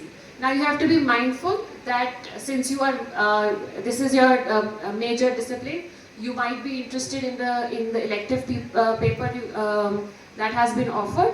And at the same time, you have to balance it. If you're interested in a minor degree after 4 years, then you have to balance the number of GEs that you have studied in the 4 years. And you have, if you study 7G, not less than 7G, then will you get a minor degree.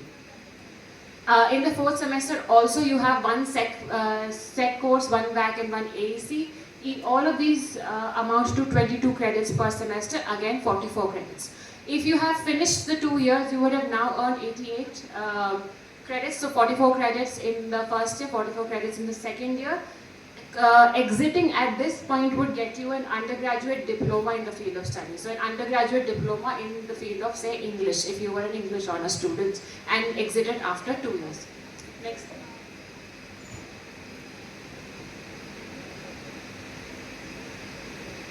So now we come to the third year. Now it's a little more different from what your first and the second years are like. You still have 3 DSCs, your discipline specific core compulsory papers. And now your D, so in the second year you had a choice between DSC and GE. Now in the third year, a DSC is also compulsory and a GE is also compulsory. So you will necessarily be studying an elective of your discipline, and you will also be studying an elective of another discipline. The difference now here is that there is no VAC and AEC. So two credit courses have been removed in the third year, and instead a 4 credit paper has been put in. So together, so you have now 5 4 credit papers, so 20 credits and 1 SEC, which is a 2 credit course. Again, in the 5th semester you earn 22 credits, which is a similar structure for the 6th semester as well. 3 DSCs, 1 compulsory DSC, 1 compulsory GE, and 1 SEC. Which also, in the third year also you have 44 credits.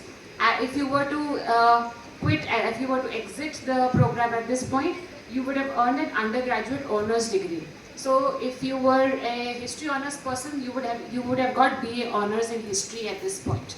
So in the fourth year offers you honors plus research, but a 3-year program will anyway ensure that you are, for an honors degree, you will get an honors degree after 3 years. If these students, if some of you decide to go to the fourth year is optional. You can choose if you want to go in for the fourth year. The fourth year has a different structure. You have to do 3 electives. So 3 DSCs, there's no compulsory paper. The electives options will be given to you by the department. You have to do 3 DSCs and a compulsory dissertation. So dissertation will be submitted at the end of the year, but it will be evaluated in the 7th and the 8th semesters separately. So the credit distribution for dissertation is 10 credits. So 12 credits of your electives plus 10 credits of your dissertation make again 22 credits for this semester, and the similar structure we have for the 8th semester as well. And if you wish to choose, so in case of electives, we've written here electives, you have a combination of electives that you can choose. You can study either 3 DSEs of your own discipline, or 2 DSEs of your discipline and 1 GE of another discipline, or you can do 1 DSE of your discipline and 2 GEs of your other discipline. So if you had not done enough GEs of one subject in your first 3 years, you can take up to 2 GEs in 7th and 8th semesters and complete your minor requirements. So electives, whether what you choose, whether 3 DSEs, 2 DSE and 1 GE, or 1 DSE and 2 GE, is your choice in the 4th year. Once you complete the 44 credits of this year, you will get an undergraduate honors with research in this field. So you, for example, an economics student will get BA honors in economics with research. So for single core disciplines, research is compulsory. So you, if you go into the 4th year, dissertation is compulsory for single core disciplines. Yeah, so I have already explained this, that your major will be the discipline in which you have chosen to enroll in an honors degree, and minor degree will be achieved with completing 28 credits, which is 7 GEs of 1 paper. So by the end of the 4 years, you would have studied 20 DSCs, which is core compulsory papers, and 10 DSCs, up to 10 DSCs, minimum you would have done would be 4, and total 10 GEs, and the minimum GEs that you would have done would be 4. So these are the different combinations that you could have done by the end of the 4 years in that particular discipline.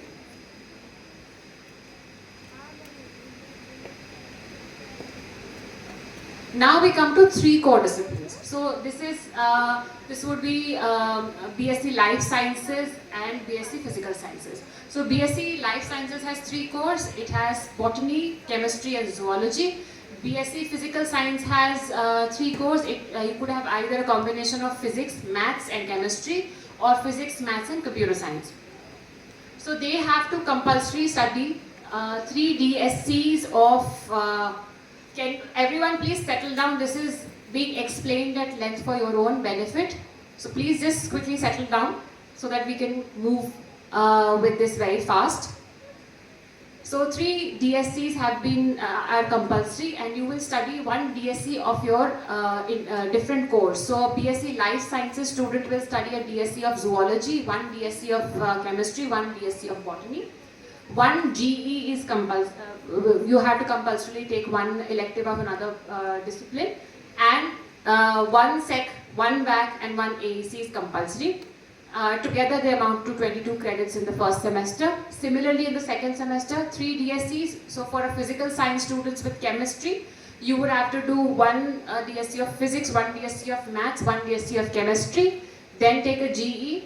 All of these are 4 credit papers, and then you have 1 SEC, 1 VAC, 1 AEC, together amounting to 22 credits. After clearing 44 credits of the first year, you will get an undergraduate certificate in that area. So say an undergraduate certificate in physical sciences. In the third year also, for a student of say physical sciences with computer science, you would have to do 1 DSC of one DSC of physics, maths and computer science respectively. They also have a choice of studying a GE and a DSC. So for example, for a life sciences student, you could choose a GE or a DSC of either one of the disciplines. So you could choose a DSC in botany, chemistry or zoology. Again, you have to do SEC, VAC and AEC together. In total, they amount to 22 credits in the third semester, and similarly in the fourth semester. Same structure in the third and the fourth semester.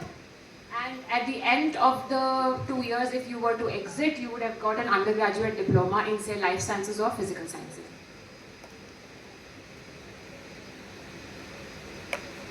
In semester 5, again 3 DSCs of individual disciplines. So say 1 maths, 1 physics, 1 chemistry for BSc Life Sciences with chemistry. 1 DSC is compulsory, so you have to again choose 1 DSC of your discipline, 1 GE and 1 skill enhancement course. You don't have VAC and AEC anymore. So together again they amount to 22 credits in the 5th semester, and same structure is followed in the 6th semester. And if you were to exit after that, you would get an undergraduate degree in your discipline. So you would get BSc Life Sciences or BSc Physical Sciences with chemistry or computer science. If you choose to go to the 4th year, you have to now choose 1 discipline. So between say botany, chemistry and zoology, you choose zoology and you will study all papers from zoology. So you have 3 DSCEs of zoology and dissertation with 10 credits, and together amounting to 22 credits, and similarly for the 8th semester as well. If you choose to not do it for program courses, there is an option that if they don't want to do a dissertation, in lieu of the dissertation they can do additional electives, 4 credit electives, and a SBC, which is a skill based course, which is a 2 credit course. So after the 4 years are over, you would get a BSc Honours in Physical Sciences with major in whichever paper you have chosen. So for say Life Sciences, if you have chosen zoology, you'll get a BSc Honours in Life Sciences with major in zoology.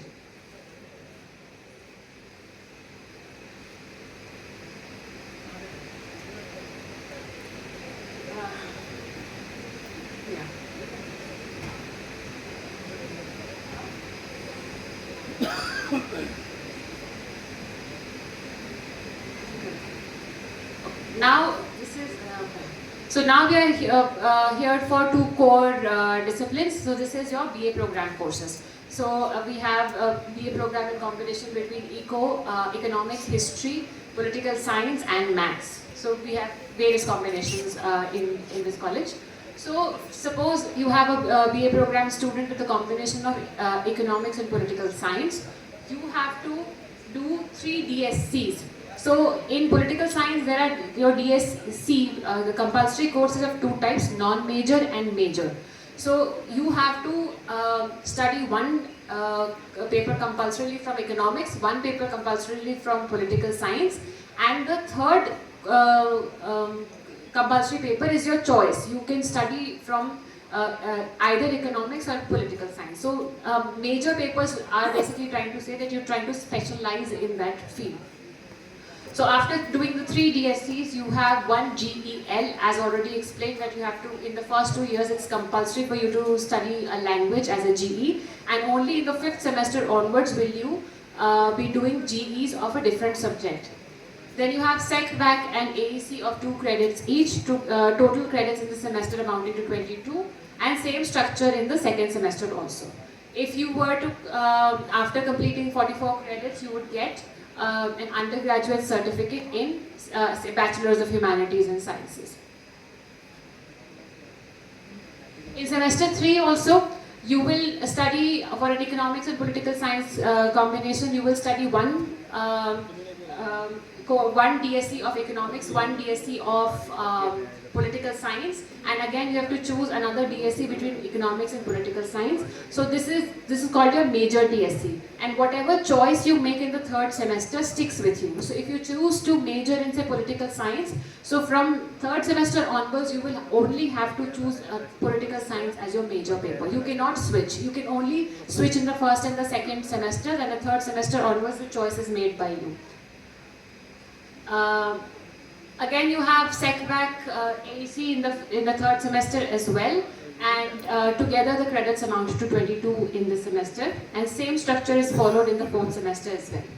If you were to exit after the first 2 years, you would get an undergraduate diploma in humanities and social science. In the 5th semester, you have again, so an economics and political science person would choose economics, would take 1 economics non-major, 1 political science non-major, and if you've decided to major in political science, you will have to necessarily study the political science major. So 1 DSC, 1 paper from economics and 2 papers from political science. Then you have to take a DSE. So between economics and political science, you have to choose the elective that the department is offering you from your major discipline. You have now, from 5th semester onwards, you don't have to study a language as a GE. You can take a GE from any department, and there's no longer a VAC and AEC. There is a skill enhancement paper, and together all the credits again amount to 22. The same structure is followed in the 6th semester as well, and after finishing the 3 years of BA program, you would get a degree in an undergraduate degree in BA, Humanities and Social Sciences. If you were to do a 4-year, the 4th year, you would have to study 3 DSEs from your major discipline. Okay, which is in my example political science. So you have to study from this paper only. You cannot choose economics anymore.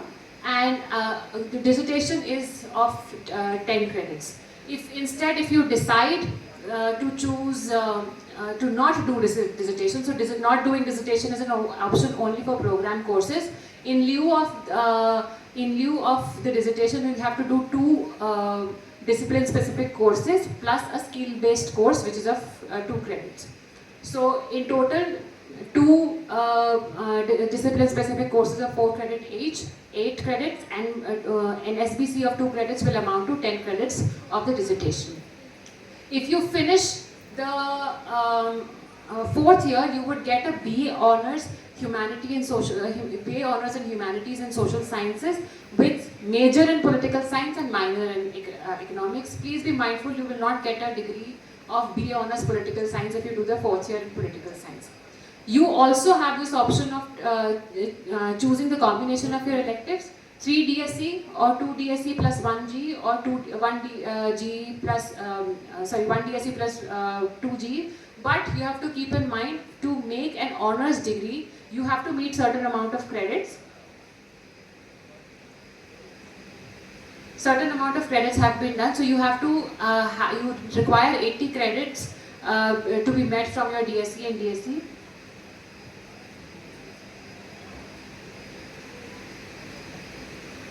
Yes, so you require 10 DSCs that you need to be studying, and in the 4th year you have to study 2 DSCs and 6 DSCs have to be studied in the 4th year.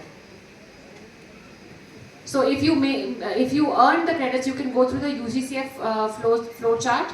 And if you earn the required amount of credits from your elective papers and your DSCs, only then will you get your honours degree. So choose in the 4th year wisely. Lastly, we are down to the BCom program.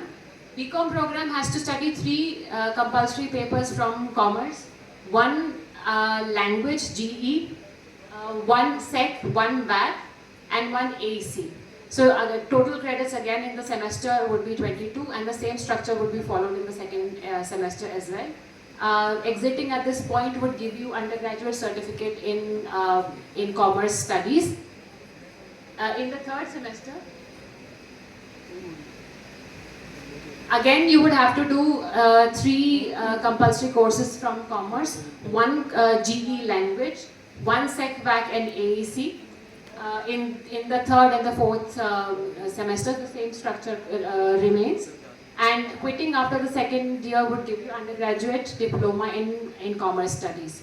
In the 5th semester, you would have 3 compulsory papers from commerce, 1 elective paper from commerce, and now you can take GE from another discipline. You don't have to study a language anymore. And there's no VAC in AEC, there's a SEC, and total credits again every semester. In the 5th and the 6th semester would be 22.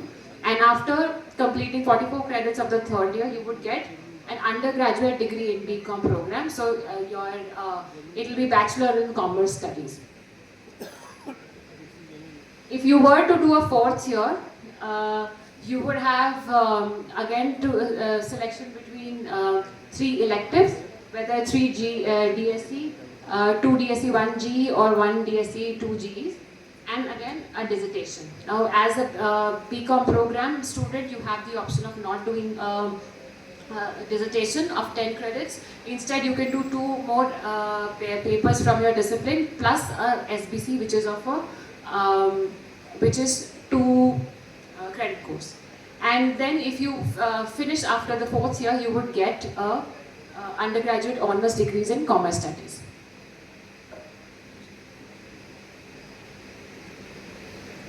Now I would invite Ritvik again to do the timetable discussion. Sach batao, how many of you want to know how to read the timetable? Only then will I push it. All right. So next. This is a video. So this is the college website, and I have made a short video of where you can find the timetable. So just watch this video. You choose department wise, you choose whichever department you want to select. Select your semester 1 and click on go. Once you click on go, it will show you this kind of a grid, which will show you Monday, period 1, period 2, period 3, period 4, and all of that. Click on more to see what are the days lectures. The more is primarily meant for places where you have SEC, VAC, Gs, and so on and so forth. Most of them, the single classes will be shown directly onto the grid. Next slide. Now, this is basically how your timetable looks. You have the days on your left. On the top, you have the period numbers and the time slots that your periods happen in. Just as a side note, in your app, you don't get to see the time. So you need to remember what time the periods begin. The college begins at 8:30. So the first 4 go on from 8:30, 9:30, 10:30 and 11:30. So these are the first 4 periods. You have a 15-minute break and then the next 4 go on the 45 mark. So 12:45, 1:45, 2:45 and 3:45 up to 4:45. That is what the time slots are. Now, once you open this, the other information, which semester this is, the academic year, which department's timetable, all of these are available on, so this is an older version, a PDF version. Now you get to see this live on the website and the changes that happen are reflected automatically. Next. So this is what I said, Monday 10:30 to 11:30 is period 3. Next. Now you see something written as 2025 English. The first year is basically the year of your admission. So ye 2025 ka, this is the previous year admission. These are a year senior to you. For you, all of these will come as 2026 because you have taken admission in 2026. The next bit, which says ENG, is basically a code that we have allocated to every discipline. It's more or less self-explanatory. So ENG is English, HIS is History, HIN, Hindi, ECO is Eco and so on and so forth. The only confusing bits are for BA program, which is BHS. तुम लोगों के roll numbers जिनको मिल गए हैं उसमें भी BHS लिखा है. So whichever course you belong to, you will find that code in your roll number as well. So if your roll number is 2026 ENG 1001, it means that you have taken admission in 2026. ENG is your course, English, and 1001 is your serial number and roll number, the actual difference. So it says similarly, so 2026 English will be for you, this says 2025, this is a year previous is timetable. The next bit is the name of the paper. So English honors students have to study something called European Classical. This will tell you the actual name of the paper that you have to study in Monday 3, slot number 3, which is 10:30 to 11:30. That little thing that you can see L likha hai na. It tells you that if that slot is either for a lecture or a tutorial or a practical. Now in your schools you have primarily understood tutorial as remedial classes.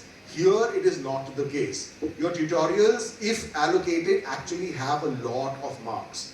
Your continuous assessment, so you're going to have 2 types of assessments happening over your course of your studies here. Internal assessment and continuous assessment. Internal assessment is tied to your lecture classes. Continuous assessment is tied to your tutorial classes. And there is attendance marks for both. In internal assessment, you have, depending on the total number of, so again, this differs paper-wise, but you do have, so let us say in an English honors paper, your internal assessment is for 30 marks, जिसमें से 6 number attendance के हैं. Attendance marks you start getting from 66% up to 90%, maximum of 6 marks. So it is possible that, let us say there have been 10 classes, you have attended 6, which seems like you have attended most classes, but it is not 66%. You still get a 0. It is with the 7th class where you get a 70%. Once you reach 70%, you get 1 mark. So attendance marks begin at 66%. And depending on what the total number of internal assessment is, the marks for attendance goes up and down. If you want a list, we'll put it up on the website, but otherwise it is available with me on the room. You can come, click a photo and keep it with you for the next one. So do not think that tutorial classes are merely remedial classes, they matter. Tutorial mein, the total CA is 40 marks, of which 5 is for attendance. Right, so if you don't attend, you lose out on that 5, plus continuous assessment is supposed to be continuously done. You will not get marks, and it's a huge chunk. 40 marks plus 13, 70 marks you have coming in from your internal courses. The rest you take as an end semester exam, 90, and this is I'm saying only for a 3 lecture credit and 1 tutorial credit. This changes with paper, your teachers will tell you specifically what the weightage of marks is. Next. Now next comes the name of the teacher who is going to teach you this paper. So Dr. Mafi Zucchi used to teach or still teaches this paper called European Classical and will take the class on Monday at period 3 in room 118. Next. So this is room number. So this is how your timetable is essentially structured. Your admission year, your course code, the name of the paper, the type, if it is a lecture, tute or practical, and the teacher teaching that paper, and 118. You may see across your 6 semesters something called an NP2 or NP1, कुछ ऐसा लिखा आएगा. If that NP is not following a name, it means the teacher has yet to be allocated, so just wait. The moment a teacher is allocated, you will see a name appear there. Next. Now all the elective courses have an added code there. So a GE you will see a GE written there. For a GEL, you will see a GEL back में तुमको VAC लिखा दिखेगा, AEC में AEC, EVS में EVS, and so on and so forth. All of these elective courses will have the elective course code built into the first line. So 2025 ENG GEL means that 2025 admission का English का जो GEL है, that will happen in this time slot. The name of the paper is English Language through Literature, taken by Dr. Indulekha in Route 213. So if you're looking for your elective courses, you need to find the GE, GEL, so on and so forth. Now, how the timetable works is, let us say तुमने English department का GE लिया है, तुमको GE का timetable अलग से नहीं दिखेगा. You go to the English department timetable, scroll for the GE courses, and you will see the GE mentioned there. तो उसमें कौन ले रहा है, वो more पे click करोगे, कौन ले रहा है, कौन से room number पे है, सब दिख जाएगा.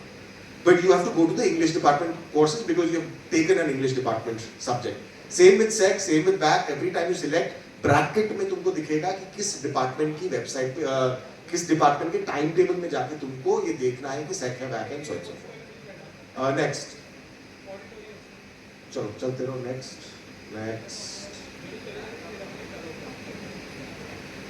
Now जैसे ऊपर GEL था, it is meant for an elective course. The GE language course नीचे GE है. It is in the same time slot, taught by different teachers in different rooms of different papers, which is why I'm saying GEL, GE में more click कर देना, SEC में more click कर देना, BAC में more click कर देना, तुमको सारी चीजें दिख जाएंगी. चलो next. चलते रहो. Next. So this is an example of an SEC course. You see the SEC written there, right? Chances are 95% of the time वो SEC के साथ कौन सा पेपर है वो भी लिखा होगा, but 95% of the time. ये हो सकता है कि पेपर हमेशा ना लिखा हो पेपर का नाम, but 2025 ENG SEC तो हमेशा लिखा ही होगा. You will get all the information that you need to go to a class on your timetable. It is available online, it is available, you can just click on more and see where you have to go. Next. Chalo, next चलते रहो. So Ashwin is teaching the SEC paper Communication and Professional Life in room 12. Up, this is for primarily the BA program students. BHS, remember I said that honors के लिए it's simple. For BA program it's BHS, Life Sciences BLS, and Physical Sciences BPS. Commerce BCom program के लिए it's BCS. BCom honors के लिए is BCH. ये ध्यान रखना. So यहाँ पे अगर ये बोल रहा है 2025 HIS BHS मतलब हिस्ट्री का BA प्रोग्राम के लिए नॉन मेजर का ट्यूटोरियल है. So 2025 जब एडमिशन हुआ हिस्ट्री वाले कोर्स का BHS BA प्रोग्राम की हिस्ट्री का, एंड देन नॉन मेजर का, एंड प्राइस है ना नॉन मेजर है मेजर है, ये भी लिखा होगा कि वो तुम्हारा कोर्स मेजर का है या नॉन मेजर का है. And tute है, कौन ले रहा है, what the paper name is, what the room number is, everything is written. You just need to remember the BHS, BLS, BPS and BCS codes for yourself. Next. चलते रहो. Next. So वहाँ BHS non major था, यहाँ पे BHS major है. ये history department की time table में है. ऐसे तुमको इको डिपार्टमेंट, अगर तुम्हारे इको हिस्ट्री का कॉम्बिनेशन है, you can see it in eco. You can also alternatively with the new system you can go and click on BA program का जो टाइम टेबल है, बस उसमें सिर्फ 4 courses दिखते हैं, not the elective courses. चलो next. चलते रहो. Next. हाँ. Now looking at the timetable is important, or knowing how to look at the timetable is important only up till you get your apps. Because once you get your app, it will tell you in detail all of this information meant primarily for you. Tumko kis, you as an individual, which course you have to go to, what is the classroom, who's teaching the course, what is the name of the paper, everything is displayed on the app. I'll show you an example later on. But before you do that, you need to select your subjects. Subject selections happen only through the desktop version of our Smart Prof system. You must have received the link to the desktop version on your email. Click on that, use your login IDs, you will reach this place. I have circled, वहाँ पे option paper selection लिखा है. Next page, next slide. Once you click on option selection, this is the instruction bit which you have to necessarily read. Please read your instructions page. Do not come and fight with us that I have selected this and I have selected that. Everything is written on your instruction page. Read it carefully. Once you click on option selection,